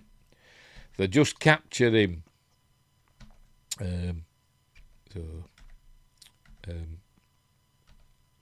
So there he's making out he's angry, saying, that, how can you own a mountain? He says, we just own this bit. You're not allowed up, it's private. He says, you'll be sent back down in the cable car and your stuff will be sent later. But anyway. So I don't know if we're going to have a message. Or I think maybe he was supposed to meet with Bond and Bond would tell him, what he's found out. And then he'd send, tell the stuff to Draco or London or whatever. But it's not happening, is it? It's not happening. Yes. Then he's saying, we should. I need to go down to the village and maybe we can go to Augsburg. He said, I'm not going anywhere. And it's Christmas. Apparently, it's a Christmas film. But we're not going anywhere. Anyway, also we'd learned. There we go. That let's go back a bit. Ruby says, we're leaving, so I've got to see you tonight. And he says, all right, 8 o'clock. And then Catherine Shell comes along, I must see you tonight. And he goes, 9 o'clock. And then the Chinese girl's there, and he goes, 10. He goes, well, back to work. You have no idea how it's piling up. So obviously he's done 3 of them. Anyway. Right, so, he goes to see Ruby. He says, has that old cow told you? And then, it's her! Da-da-da! Fancy meeting you here, Fräulein. And he gets knocked out. There we go, Grunther knocks him out with a kosh. And they do a bit of slow motion for some reason. Do some slow motion. I don't know why, but... and then he comes to under a Christmas tree. And this is where Blofeld comes in. Merry Christmas, 007. All pretences drop now. They know who they are. He goes, I'm Sir Hilary Bray. He goes, no, Mr. Bond. Blah, blah, blah. This is where we go back to George Lazenby's voice now. This is where he says, look, the Blowshop tombs are not in the Augsburg Cathedral. They're somewhere else. So that was your mistake. So we're going to, stash you away while we do our... dastardly deeds, because he's going to send a message to the United Nations, and they're going to make some demands if you don't know what they are yet. Turns out, he don't want like $1 billion or anything like that. He basically wants a pardon for all his crimes, and also he wants to be recognised as, essentially royalty, even though he's not, but that's what he wants. Or he'll kill off all the farm animals and all the crop plants. That's what he's been researching. Said, you don't think they'll let you do that? He says, well, no, I'm hoping not. I hope it won't come to that. I just want what I want, essentially. So there we go, bacteriological warfare. There we go, infertility would happen in this bacteria he's been developing. The domestic animals, cows and pigs and sheep and all that stuff, chickens, would not be able to reproduce, and same with plants, they wouldn't go to seed. Anyway, so he's telling them he's been training, hypnotising these girls, they'll go off, and then at the proper time, they'll do their thing. Don't know what happens to them. Because obviously they leave, in this film, they leave and go live their... I'm guessing they just live their lives, because they never hear back from Blofeld, do they? Anyway. By the way, I don't like the way he holds his cigarettes. He does it in all the films I've seen him in. He holds it like that. Apart from when he's got gloves on, and then he holds it like, normal people when they smoke, they hold a cigarette like that, don't they? In the fingers. And he holds it like that when he's got gloves on, but when he hasn't, he holds it like this weird way like that. Stupid man. That's why I don't like Telly Savalas. Anyway. What's up with his bloody finger there? What's going on there? Has it been chopped off or something? I've not noticed that before. He's got a deformed finger or something. Wow! I'm going to look that up. I'm going to look up Telly Savalas finger. Telly Savalas finger injury. Right, here we go. Telly Savalas had a noticeably deformed or partially missing left index finger, which was often visible on Kojak. I've never noticed it till just now. The exact cause is not officially confirmed, but stories vary from a childhood accident involving a rat biting it to a wartime injury or a congenital defect. The finger ended just after the second phalanx. Oh, there we go. Cool. I just noticed that for the first time. There we go. Anyway, he's obviously not bothered about it. He's showing it off. He's not doing like James Doohan in Star Trek, who also had a missing finger, but not like that, just missing. An accident or a wartime thing. Anyway, whatever. He hid it, didn't he, as best he could. Anyway, so they're going to shove Bond away. They're going to take him away. They're going to shove him out in a storage cupboard over. Actually, no, they shove him in where the cable car wheels are, with the cables and all that stuff. They're going to shove him in there. But anyway, we see that Campbell, they've strung him up there, so Campbell's dead. Strung him up, left him to die. And I think this was inspired by, I think when they were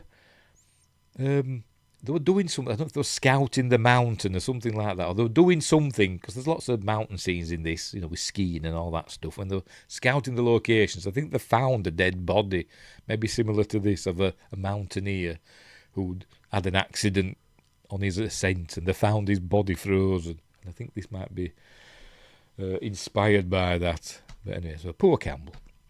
There he is. So they're going to shove him in here. He tries to fight his way out, but it doesn't work. Look, he's holding his cigarette wrong, but never mind. And they shove him in, that's where the wheels and stuff, the big cogs and stuff, and the cables for the cable car. Don't know why. Do you think they'd have somewhere else they could put him? But anyway, they've shoved him here. Some easily escapable room, it seems. Anyway. Right, so they're heading out. They've got Christmas presents, and they're gonna. I presume they're going home for Christmas. I'm guessing. I don't know, but anyway, they're going back down in the cable car. And James Bond's going to try and climb. There we go, onto the cable, but he keeps getting interrupted by the blooming cable moving. But there it is, climbing up, look. And it keeps going off. There we go, he's trying to climb on it, and they keep setting off. Oh, my, by the way, they've been hypnotised again. That's why they're all asleep, look. Given their last instructions or whatever. Anyway, off they go. In a minute. The cable car's coming, look. It keeps moving, but it eventually gets there. Right, eventually gets outside, and there we go. And now he's on the outside, hanging on this oily cable car thing. It put some rags round his hand, and there were two stuntmen that worked on this scene. One of them was Dickie Graydon, legend. Apparently, stuff like the wire work like this and cable car stuff were like his speciality. I think he did I might be wrong, but I think he did the cable car scene in Moonraker. I think that was Dickie Graydon. He's got a frightfully posh accent. But anyway, he did this, and another one did as well. And I think it's the other one. I can't remember who the other one is. Who's who's made it, on screen. Because what they've done, they had it's not just hanging there. It's actually on the cable car cable thing.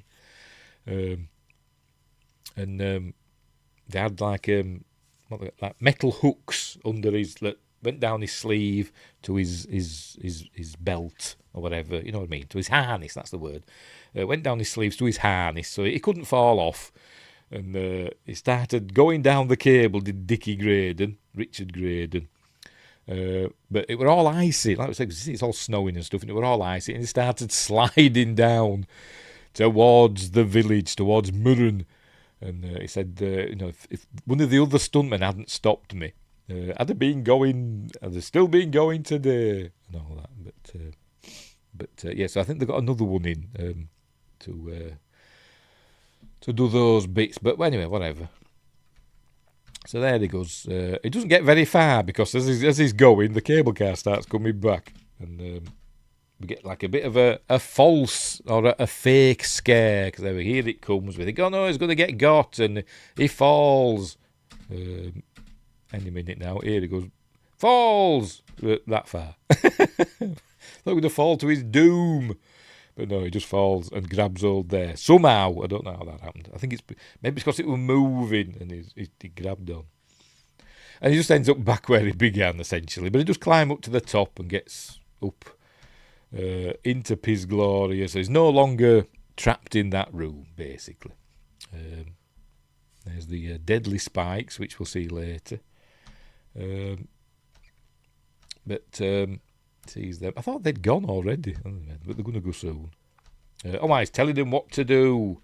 They open up these cases. They're supposed to like perfume and stuff. These are their Christmas presents, supposed to be perfume. He said, you have to never use them until I tell you. So it's obviously got the bacteria in, haven't they? That they're going to use. I'll tell you how and where to use it and all that stuff. But so he's getting all that info. Look, they've got radios and stuff. Anyway, right, so he's going to have a little fight. He goes in there and going to get this chap. The elevator, the lift goes bing, and nobody comes out, so that's why he's curious. So he goes to check it out, and James Bond beats him up. Well, they have a fight, knocks him out, drags him to another room just before all this lot arrive. We'll see him in this other room. Ties him up and grabs some. Luckily, it's a room full of skis and ski wear, so that's how he's going to get out. He's going to go skiing down the mountain, and they're leaving in the cable car. Actually leaving in the cable, proper, not a set. It's the actual place. Ski Werkstatt, whatever that means. Ski something, I don't know. Ski workroom, I don't know. Right, so off he goes. Look, he's got his skis on. Look, off he goes. He's going to ski down the mountain, but they're going to see him and start shooting at him. Look, oh no, it's James Bond. Oh no. And the sirens are going, and all that's going on. So they're going to go start shooting at him. They're going to go chasing after him. There we go. And even Blofeld's going to join in. Oh, it's Cat. We do see the cat again. I knew it had made me a liar. But anyway. But off they go. They're not... that's not in the studio, is it? But off they go. And even Blofeld joins in, which I don't know why. I don't know if he does in the books. I've never read in the James Bond books. Does Blofeld get stuck in the James Bond books? But up to now, Blofeld's always been the man in charge and had people do things for him, hasn't he? But in this one, he gets stuck into the action. He's on the skis and everything, chasing Bond down. He's there somewhere. We see him in a bit. As they're shooting at him. I said Willie Bogner did all this stuff, and somebody else. But anyway, so they go skiing through the trees. They go they do a flare and stuff, so they can see. There they are. And there he goes. There, look, he's blowing. He's got his yellow glasses and his brown hat. He's making for the village. Head him off at the precipice. Excuse me. But there, he's getting on with it. Look, he's Telly. I don't think that's Telly Savalas, is it?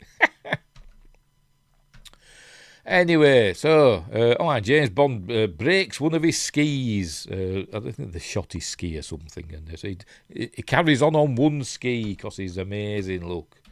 He's James Bond, he can ski on one ski. Anyway, he nearly falls over the cliff. Any minute now.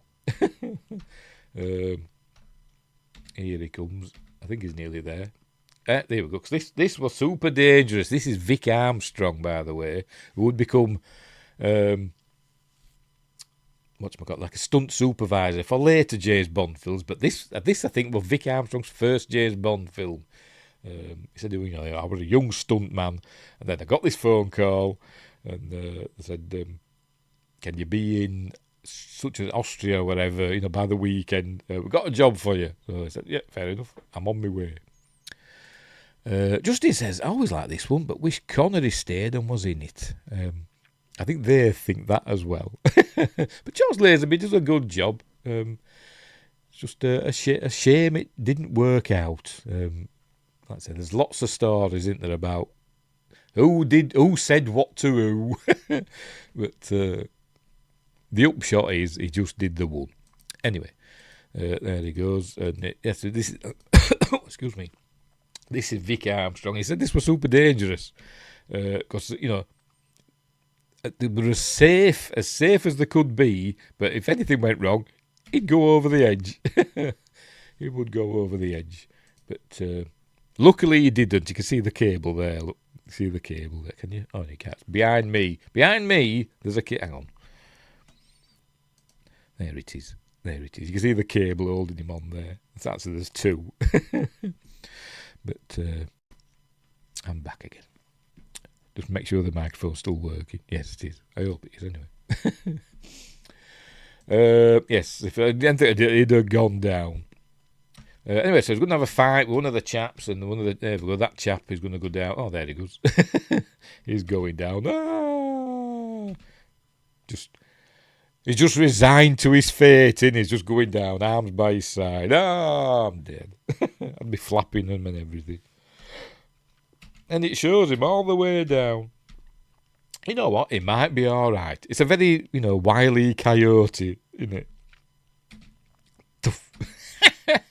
He's landed in the snow. He might be okay. Who knows? We're going to have another fight with this other fella, and he goes over as well, eventually. James Bond throttles him, or tries throttling him with his skis, because there's some others knocking about, and he's trying to be quiet as they're looking round for him, so he's quietly choking him with his skis.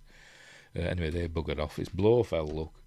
And then this other fella goes over the edge and all. Here he goes. Any minute now. There he goes.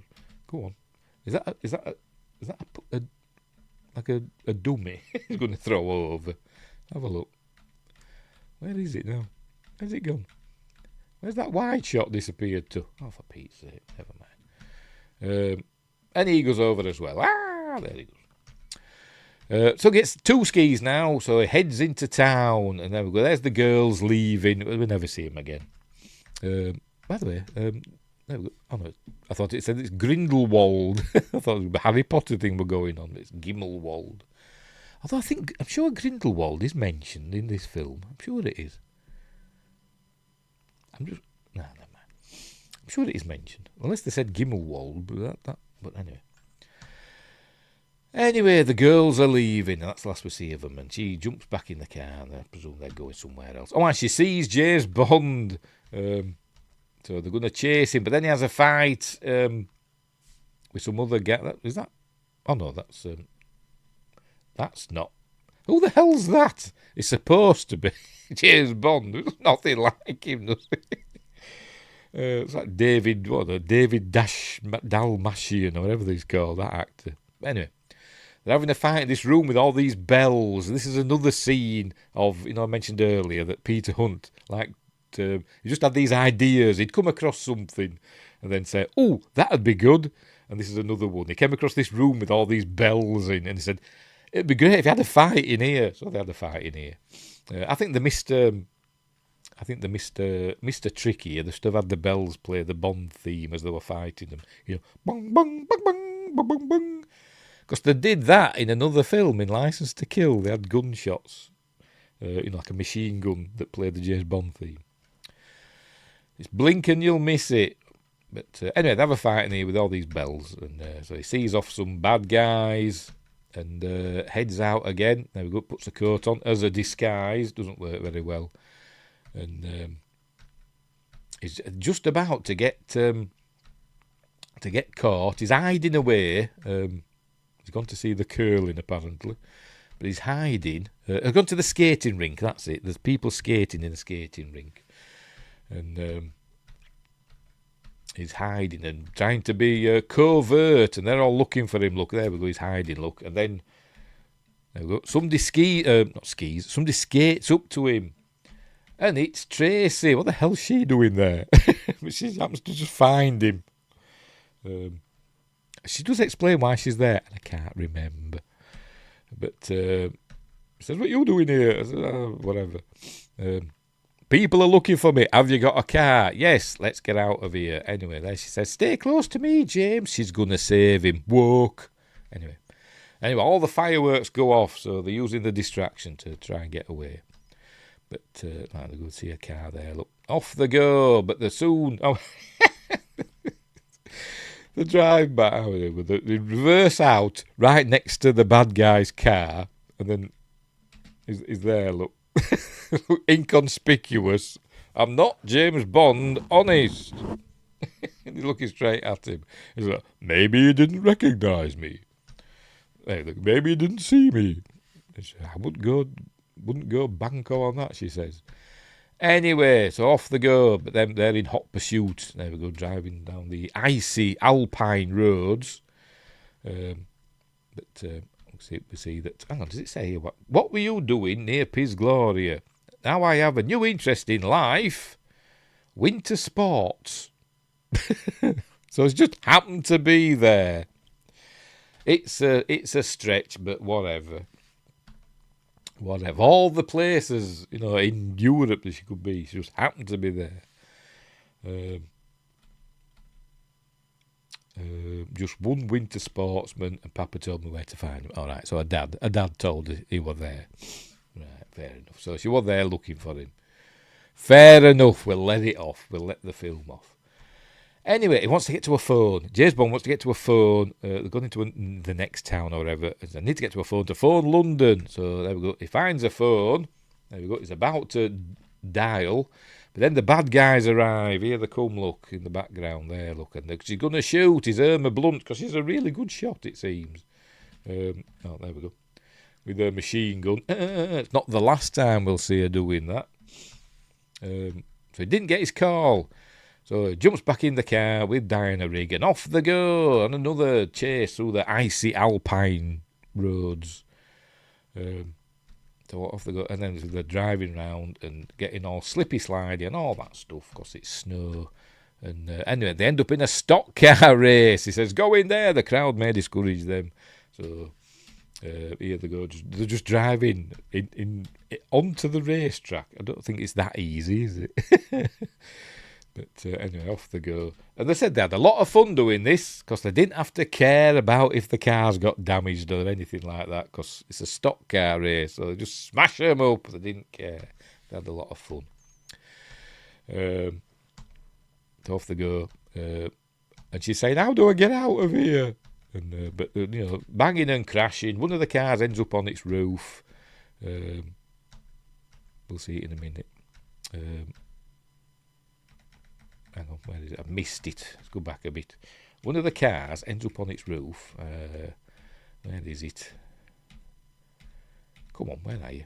Anyway, one of the cars ends up on its roof, but they didn't have a shot of, like, from the driver's point of view inside the car being upside down. So they just took a shot of one of the drivers in his car and just turned it upside down. So all the signs outside are upside down as well. I know, but whatever. It's like a second, Where is it? I can't find the bloody thing.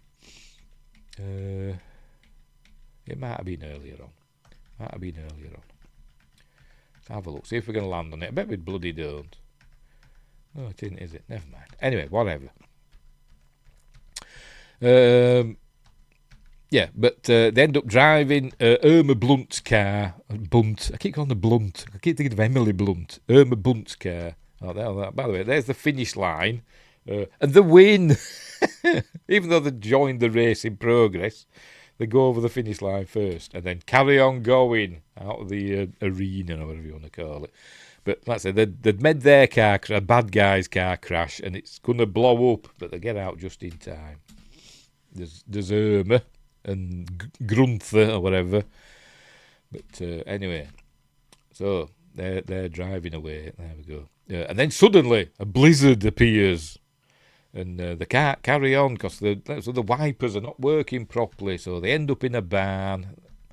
Here we go. There it is. I'll get the door. So they end up in this barn. And this is where he proposes to her. Let's get some rest. So they're all nice and romantic in an alpine barn. And he proposes to her. He says he's willing to give up his job as a license to kill secret agents and all that, so he can be with Tracy. And she says, "Do you mean it?" And he says, "Yes." So there we go. "I love you," he says. He says it. "Will you marry me?" And so she says, basically, she says yes. And like I said, they're about to get down to it. And then he says, hang on, where are we? Oh, I missed it. Hang on, where are we? The proper time for this is our wedding night, so he's showing restraint for once. But anyway, but then he changes his mind and he puts her up there on the top bunk and he's down here. But then he makes it collapse and so I'm guessing they get up to it. They have a roll in the hay, and with the horses watching because the perverts. Anyway, next day the bad guys arrive. And they see that they've gone. Look, and there's tracks in the snow where they've skied away and left her car. And there they are. Look, they're really there. Apparently, Dinah Rigg can't ski, or couldn't ski at the time. I don't know if she ever learned. I don't know. So whenever it's a close-up of her, she's actually on her knees and she's being pulled along. Oh, dear.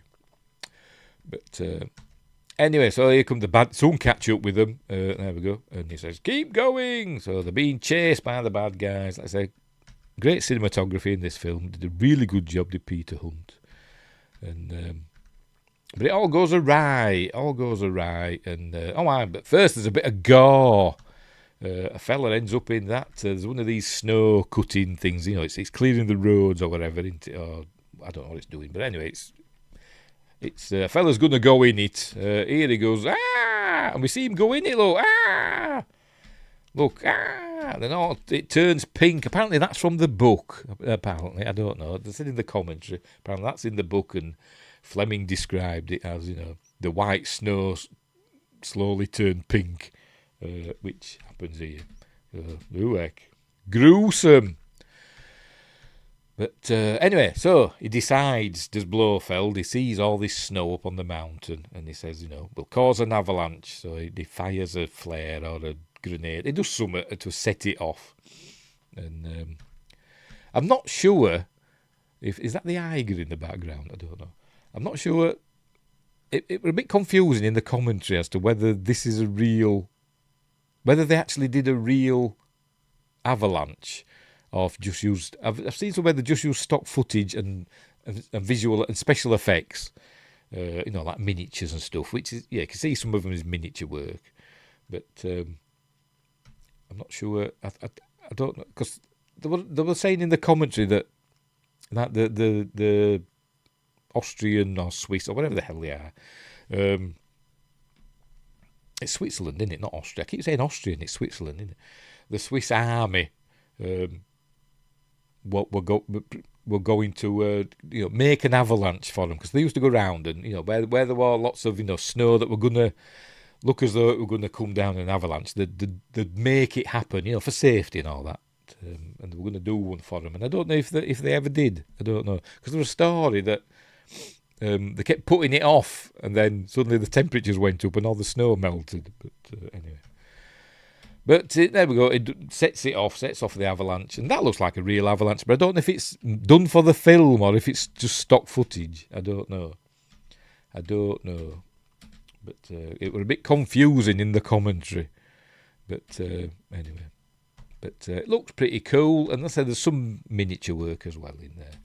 But anyway, some of the bad guys get got, and some good superimposed, where they superimpose the front of the avalanche over skiers going down, and it looks pretty cool and all that. But anyway, I like that, for instance. But they get separated. There we go. They get caught in the avalanche, and he says, "Get the girl." He looks through his binoculars and he sees Tracy's still there. There we go. He sees her and he says, "Go get the girl." And no, said, "Not even Bond could walk away from that." But obviously he does. And they go and get Tracy. There we go. They're dragging Tracy away. But Bond comes to. Hang on. Drag her away, and Bond here comes to and sees him drag her away, and then I think maybe he blacks out again. I don't know, because it goes all blurry. But and then suddenly he's in London. So I don't know how long it took him to get there. I'm guessing it's at least a day later, isn't it? At least. And he's obviously gone back to M, told them what's going on, but apparently they haven't got permission to go and assault Piz Gloria to save Tracy and the world, because he's got his diabolical scheme, hasn't he? And M's just telling him no. They say no. They're going to give in to Blofeld. There we go. Official. It says here. Look what he wants. It says pardon for all past crimes. Official recognition of his title when he retires into private life. That's all he wanted, apparently, as Count de Blowchamp. Anyway, there we go. They've got till midnight the day after tomorrow. So he says that's how long we can set up an assault. And he says nope. Number 10's told us we're not doing anything. So there we go. This department's not concerned with your personal problems. You saved my life. Operation Bedlam is dead, 007. So he's going to do it himself. He goes back into his office, and there we go. Gets the operator to put him through to Draco Construction. There we go. So they're going to. What does he say? Look. Certain aerial. What does he say? I'd like to interest you in a deal requiring certain aerial activity to install equipment, because it's all, it's been all surreptitious. So they're heading out in helicopters, his Draco and his goons. I suppose you could call them goons, because like I say, he's a criminal as well. But they're heading out, and they're pretending, we see that he's looking after her, she's fine, he's not beating her up or anything, she's okay. He's been a cordial host. But anyway, they're heading in, and they're disguised as Red Cross relief people. They've even got Red Crosses on their helicopters, which I don't think you're allowed to. Well, I think if you do that in the film, and you've got to have some sort of disclaimer either at the beginning or the end, saying that the Red Cross does not condone their logo being used and all that. I don't know. They did it in Living Daylights, didn't they? But anyway. Right, so let's say the helicopters saying they're on a relief mission with medicines for the Italian floods disaster and all that stuff. But anyway, it blags his way through. There's Draco. So here they are, getting ready to attack Piz Gloria. By the way, that's a jet. Where is it? There we go. A jet being sent to escort them away. But they say, no, we're going, we've got people to save. But so they're essentially let through, and then they arrive, and then they start attacking. There we go, helicopters, they're shooting at us. Look, there we go, the explosions start, and it's all cool. And luckily they don't kill, because they just seem to be shooting wildly. But anyway. Oh, I see now she has a fight, because Blofeld runs off, and that's where he says, look to the girl. I don't know why I said that. But anyway, so she's going to bottle Grunther. So they're going to have a fight. Blofeld's going off down into his secret lair. Right, so anyway, it's all kicking off. She's fighting Grunther. And she does all right. She's a bit like Princess Leia fighting Jabba the Hutt.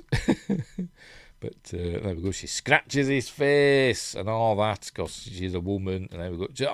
She were excited to do this scene because remember she'd learned about fighting and stuff playing Emma Peel in the Avengers. So she thought it was good that she could use some of that knowledge she'd learned as Emma Peel in the Avengers. So there she's fighting him. There we go. And she sorts him out in a bit. Here comes James Bond sliding down here, shooting his gun. Another Peter Hunt. Actually, I think this was Peter Hunt's idea. Spur of the moment thing. They just fastened you can't even see it though, really. They fastened a wire to him. Maybe you can see it a bit there. Just pulled him along as he shot the gun. It looked cool. She's still fighting Grunther, and there we go. We see the big spikes on the wall. Why are they there? I have no idea. Just to kill a henchman. The henchman killing spikes. Because she sends him into it, look. So that's the end of Grunther. Not Brian Glover. Anyway, so here come the good guys in white. There you go, see, look, got the Red Cross symbol on. They're going in to save the day. There we go, he arrives as Draco. We hear George Baker's voice again. Guns make me nervous. His mouth doesn't even move, look. Watch his mouth, it doesn't even move. Guns make me nervous. Look, he's a ventriloquist as well.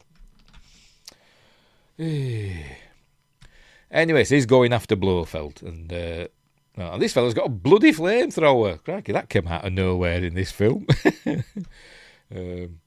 Bit cruel. I don't like flamethrowers. I think they're super cruel, aren't they? But anyway. This scientist comes round the corner and throws some acid at James Bond. Luckily it misses him. But we see it melted a hole in the door. Meanwhile, Draco's guys are planting explosives all around Piz Gloria.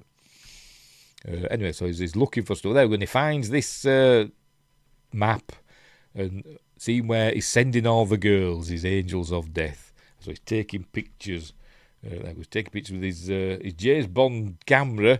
And for some reason, when he takes a picture, he's going to show it. When he takes a picture, oh, for God's sake. Show it. There we go. When he takes a picture, there we go. It shows one of the girls, even though he can't see that, but it's showing us that. Anyway, Blofeld starts shooting. There we go. So he shoots back at Blofeld and goes chasing him. There's the good guys planting the explosives because obviously it's a bit. The lair has got to explode at the end, hasn't it? Malone's got a 5-minute timer on. There we go. 5 minutes, 10 seconds. This place will be sealed off forever. I'm going to blow it up. Never mind, sealed off. But anyway, but Bond is descending down into the depths, and there's Blofeld as well. And she's saying, "Where's James? I'm not going without him. You'll have to. He knows the risks and all that." And he knocks her out. There we go. So they get away, and he's counting down, and he's like going at 5, 4, 3. It goes 2, 1. Now it goes now, and then sort of like ages later, the explosions don't go off. Just give them enough time for Blofeld and Bond to get away. There we go. There's Blofeld skiing away. And Bond there. And then, is it going to blow up yet? Hang on, have I missed it? I think it skipped past it, hasn't it? There we go. Then it starts blowing up. There we go. Obviously, that's not the real piece. That'll be a miniature that they're blowing up there, won't it? But, yeah, off it goes. They blow up a miniature of it.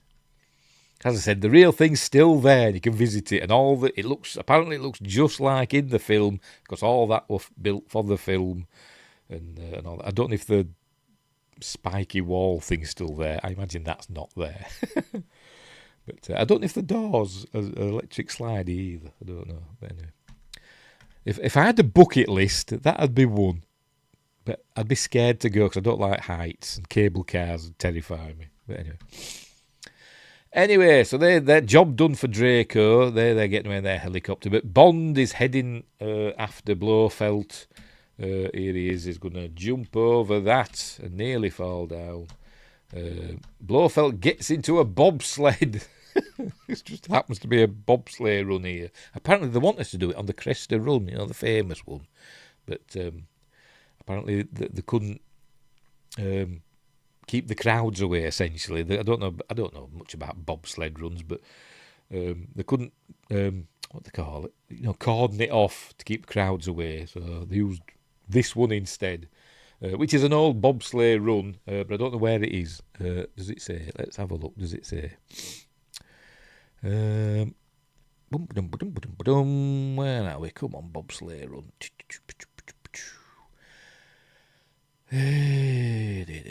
Some of it were filmed in Interlaken in Switzerland, where Eric von Daniken were from.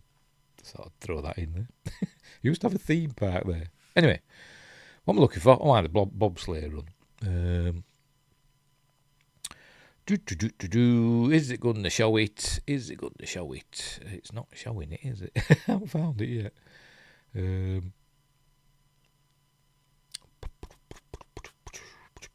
Yeah, what Grindelwald? Yes.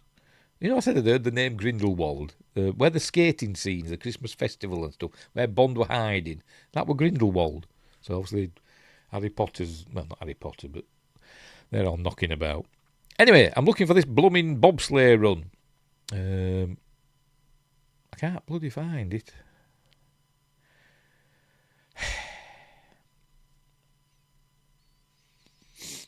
Bear with me. Just says on location for most of the things. Just say bobsleigh run. I don't know. It doesn't say. I can't see it. But apparently it's a real one that were closed down. They said in the commentary. Right. I will. Thank you, Justin. You're going to eat some ham. Enjoy your ham. And thank you for staying as long as you did. We're getting there. We're nearly done. But enjoy your Easter ham. I don't think that's a thing over here. We just have chocolate eggs. We don't have Easter ham. Well, we don't in this house anyway. But we might do next time. I have to remember next time I get some ham for Easter. I never even thought about it. Anyway, they're off down this bobsleigh run. What were I saying? Yes, it was a real one that were closed down. According to the commentary, they said some toffs, some upper crust chaps had used it last and either got really badly hurt or killed or something like that. So it was closed down. Why didn't they just fill it in? I don't know, but it's still there. And now they're going to use it again in a James Bond film. As Blofeld goes off in his thing. And James Bond tries shooting at him, look. But then he gets his own bobsleigh. 'Cause luckily there's two of them. Luckily. So they're going to have a race down the bobsleigh. And apparently, the stuntmen doing this, the bobsleigh runners or whatever they're called, had lots of accidents. It's super dangerous, this bobsleigh run. They had lots of accidents. Nobody was seriously hurt, probably bumps and bruises and stuff. But they kept it all in the film. So every time you see somebody going flying off, that really did happen.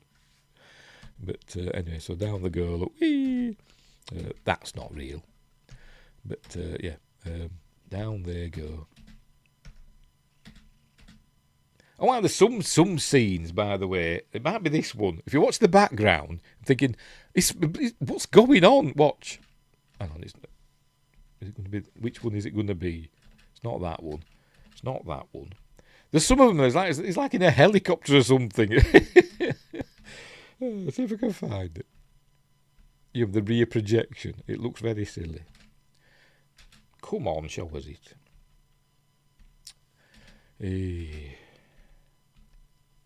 Is this one where they nearly go over? I think it is.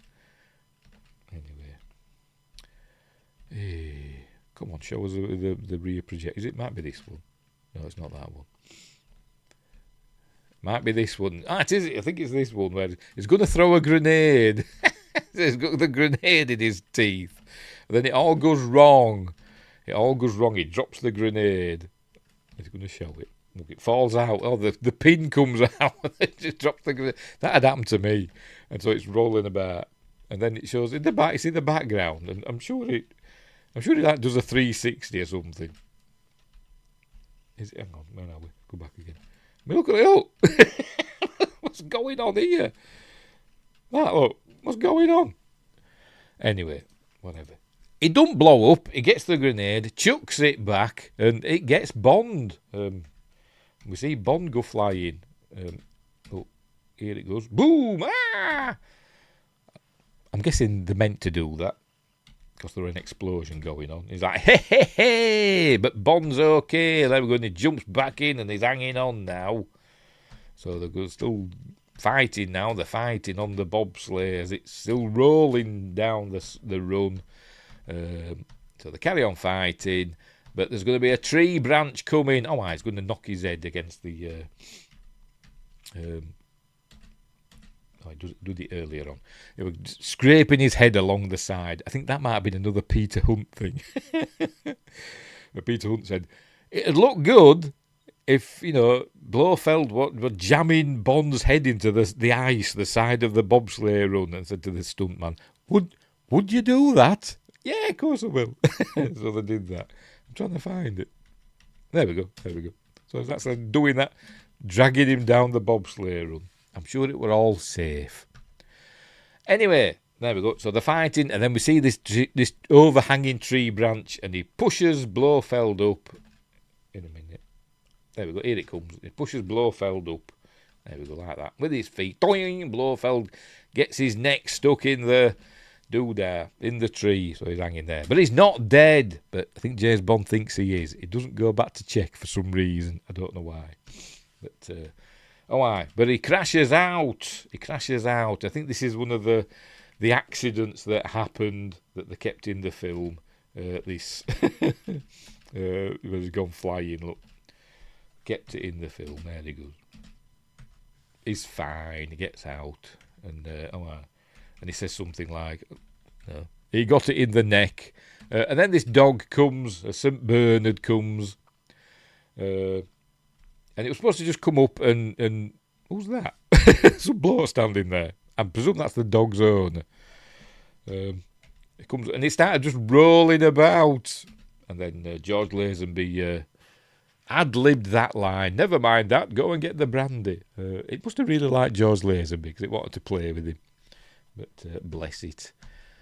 Good old Cujo. Anyway, right. So, he doesn't go back to check on Blofeld to make sure Blofeld's dead. So, he should have done, really, shouldn't he? But, no. Passage of time. He goes to that jeweller's, look. Goes to that jeweller's. There we go. Buys that ring that we saw earlier on. And then we're at the... it's not a nice ring, is it? It looks like bloody Sauron's crown, doesn't it? But anyway, she likes it.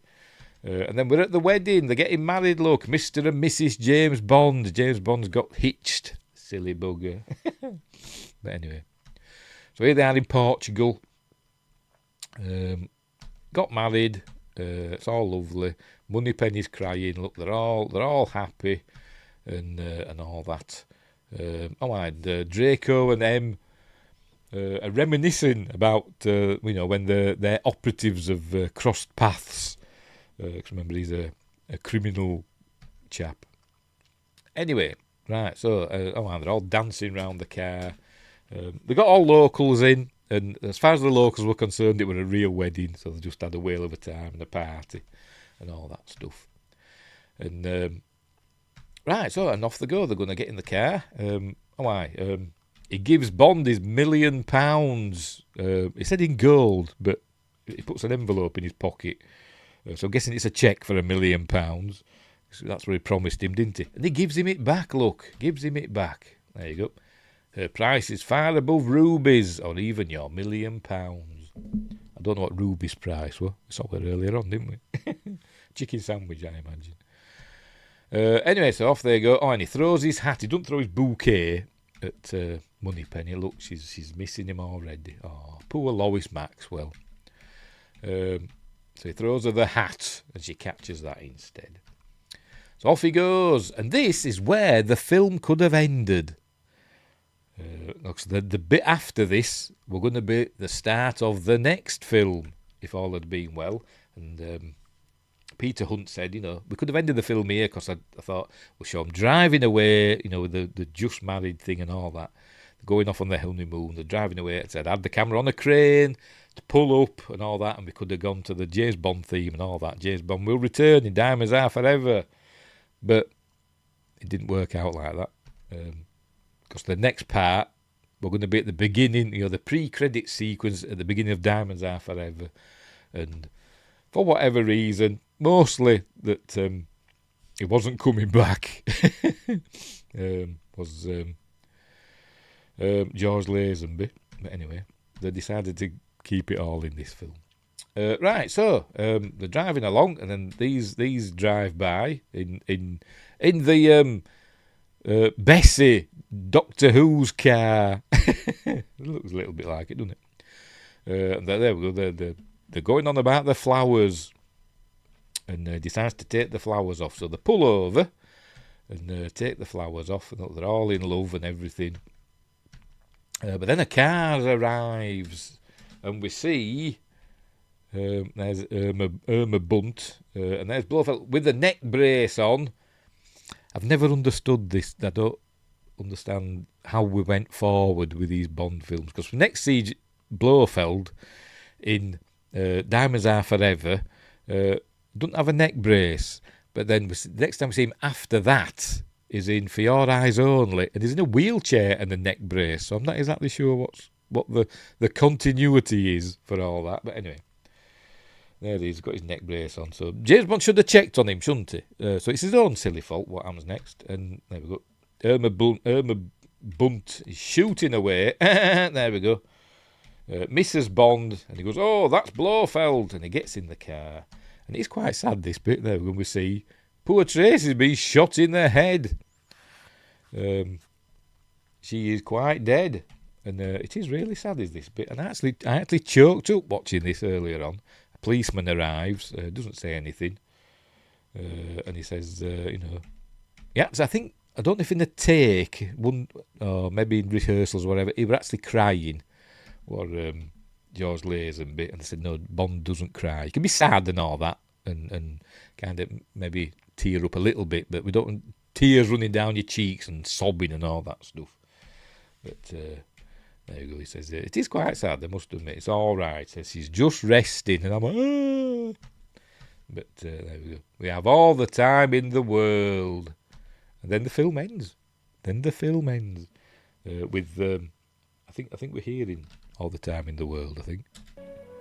Yeah, just a little sad coda on the end of the film. And then they just throw it all away. After they shows us that, and then for the credits, they go to the dang. I thought, no, just leave it sad. I mean, the credits don't go on that long in these films, do they? But anyway, so that's that, and then we're told at the end, where are we? That James Bond will return in Diamonds Are Forever, which he did, but not as George Lazenby. They had to pay Sean Connery, what were it? Was it $1.5 million? Or was it $5 million? It was some ridiculous amount. They didn't want. He demanded $1.25 million for this film. Did Sean Connery, and they said no. So that's why I said, right, fair enough, I'm not coming back then. So that's why they got George Lazenby in. They almost got Timothy Dalton. I think they offered it. They offered the Bond to Timothy Dalton, but he refused it because. He felt he was too young at 22. I don't know what Timothy Dalton looked like at 22, but George Lazenby was only 28 when he made this film. I know he looks older, doesn't he? But obviously Bond's supposed to be in his 30s or whatever, isn't he? Forever. But yeah, almost Timothy Dalton in this. But he did become Bond later on, wasn't he? Yeah, so... so if George Lazenby had carried on and not said he didn't want to do it anymore and fell out Cubby Broccoli and all the stuff that happened, there's several stories about what happened, this, that, and the other. But the upshot of it was George Lazenby didn't come back, so that they had to put this bit at the end of the film instead of the beginning of the next one. I suppose they could have reshot it maybe with a new actor, with Sean Connery again, you know. But they'd have had to get Diana Rigg back in, wouldn't they? So, anyway, but it works just as well here. But like I say, it's a bit weird at the beginning of Diamonds Are Forever, where he's looking for Blofeld, but he doesn't mention Tracy or anything. I mean, he's just looking for Blofeld, isn't he? I don't think we get a mention of his wife again until Spy Who Loved Me, where Triple X says, you know, James Bond, you know, married only once, and then in For Your Eyes Only, he visits Tracy's grave, doesn't he? I think is that the only time we see it? I think the only other time it's mentioned, I think. But anyway. So there we go. That's the end of On Her Majesty's Secret Service. It's really good. I must admit, though, it's not one of my favourite Bond films. I love all the Bond films, you know, but I don't love them all equally. This is one that's probably quite low, I must admit. It's not the lowest. I don't know which one is my least favourite Bond film, to be honest. It'd probably be something like maybe, I don't know, because they've all got their charms, haven't they? But there's ones I rewatch more than others. So I can't say that there are any I dislike, but the ones I rewatch least, like this, From Russia With Love, and For Your Eyes Only. I think they're the three that I rewatch the least. Probably The Man with the Golden Gun as well. So the four that I rewatch least are those, I think. Yeah, probably. But anyway, but they're all still great films. I love all of them, but some more than others, obviously. But there we go. That's the end of that, and then it goes to the digital restoration. So yeah, great film, and George Lazenby did really well, I think, for an untrained actor, who some think he was, you know, badly done by, but you know, it was 6 of one and half a dozen of the other, wasn't it? I suppose you could say. But it turned out a good film. And for a lot of people, it's their favourite Bond film, isn't it? Which is fair enough, because it is a really good Bond film. Not overladen with gadgets. I like gadgets. But it's, you know, it's Bond on his own doing this thing. Because I say most of it is kind of on holiday. You know, he's got his 2 weeks leave and he's doing all this stuff, isn't it? Well, sort of. But anyway. Right, so there we go. Done and dusted. We will leave it there. Right. Hang on, let me get sorted. Where are you? There we go. Make sure we're still going. Yeah, we are. Hey, let's have a look over on Rumble. No live chats on Rumble. Right, so we'll leave it there. We're all done and dusted. Great film. Go and watch it. Links are in the description for if you want to watch it legally, obviously, on our Amazon, and you can watch it on YouTube and all that stuff. Or you can buy the Blu. I've got the Blu-ray set over there. You can get them on 4K now, and you can get it on Amazon. I've got the DVDs as well. Hey, right, so that's that. So we'll leave it there. What's coming up next? Tomorrow, where are we? For Easter Monday. It is on Friday, it was the... What were we on? It was the 58th anniversary. I don't know. 58th anniversary. Yes, the 58th anniversary of Planet of the Apes. So that's what we're watching. That's what we're going to review and break down tomorrow. The original Planet of the Apes from 1968. Great film. One of those special films. Not my favourite Planet of the Apes film. My favourite is Beneath the Planet of the Apes, but that's just me. But the first one with Charlton Heston and Linda Harrison, and obviously Roddy McDowall and blanking on the name, who plays Zira, and Maurice Evans, who plays bloody Zira now, bloody forgot. Kim, somebody or other. Kim Hunter. There we go. Great film. It's one of those special films that probably had an overture or whatever. I think it does. It might do, I don't know. At the beginning. I love films that do that. But anyway. And the great score from Jerry Goldsmith. So that's what we're going to break down and review tomorrow. Planet of the Apes from 1968. On Wednesday, I don't know what I'm doing on Wednesday. If I finish my Star Trek Voyager Season 4, we'll do that review of Season 4 of Star Trek Voyager. If not, I'll think of something else. And on Friday, for Friday Night Appointment with Fear, this week, we're going to watch... Oh, no, not that. Where am I? I found my Mission to Mars and Red Planet DVDs. So we're going to be doing them soon. I found the DVDs after... Where is it? After I'd gone and bought the bloody Blu-ray Red Planet, and my Mission to Mars Blu-ray is on its way. But anyway. What's got Outbreak as well? That's coming up. Don't know when, but it's coming up. Anyway, where were we? On Friday. Friday Night Appointment with Fear. We're doing Sleepwalkers.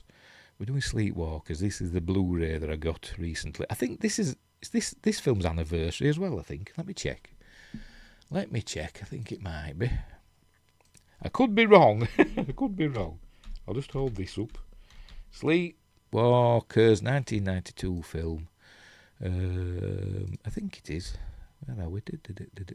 Yes, April 10th, 1992 it released. So it's the 34th anniversary of Sleepwalkers, which is a really good film, loosely based on Stephen King. I don't know if it's a novel, a novella, or short story, or whatever. I don't know, or a script. I don't know. But I think he wanted his name taken off it, didn't he, for some reason? But it's back on it again. And I recently got it on DVD, Blu-ray. And it's got one of them weird cases, weird slip case, that feels all funky, and you feel like you've got to wash your hands after holding it. Kind of rubbery case. But anyway, don't know why they do that. Probably think it makes it feel expensive. But anyway, cool film, dodgy CG, but the film's cool because it's got. I've still forgotten the name. What they call her now? Alice Krieg. Got Alice Krieg looking more gorgeous in this film than I think she has in any other, with her flowing hair. But anyway, so that's on Friday. Right, so we'll leave it there. We're all done and dusted. So thanks, Justin. Oh, excuse me. Thanks, Justin. Enjoy your ham. And thanks, Tim Rose. And everybody else, all the billions of people throughout the universe who have tuned in. We'll leave it there. So thanks for watching, wherever you are. Look after each other. And until next time, which is tomorrow, I'll see you there.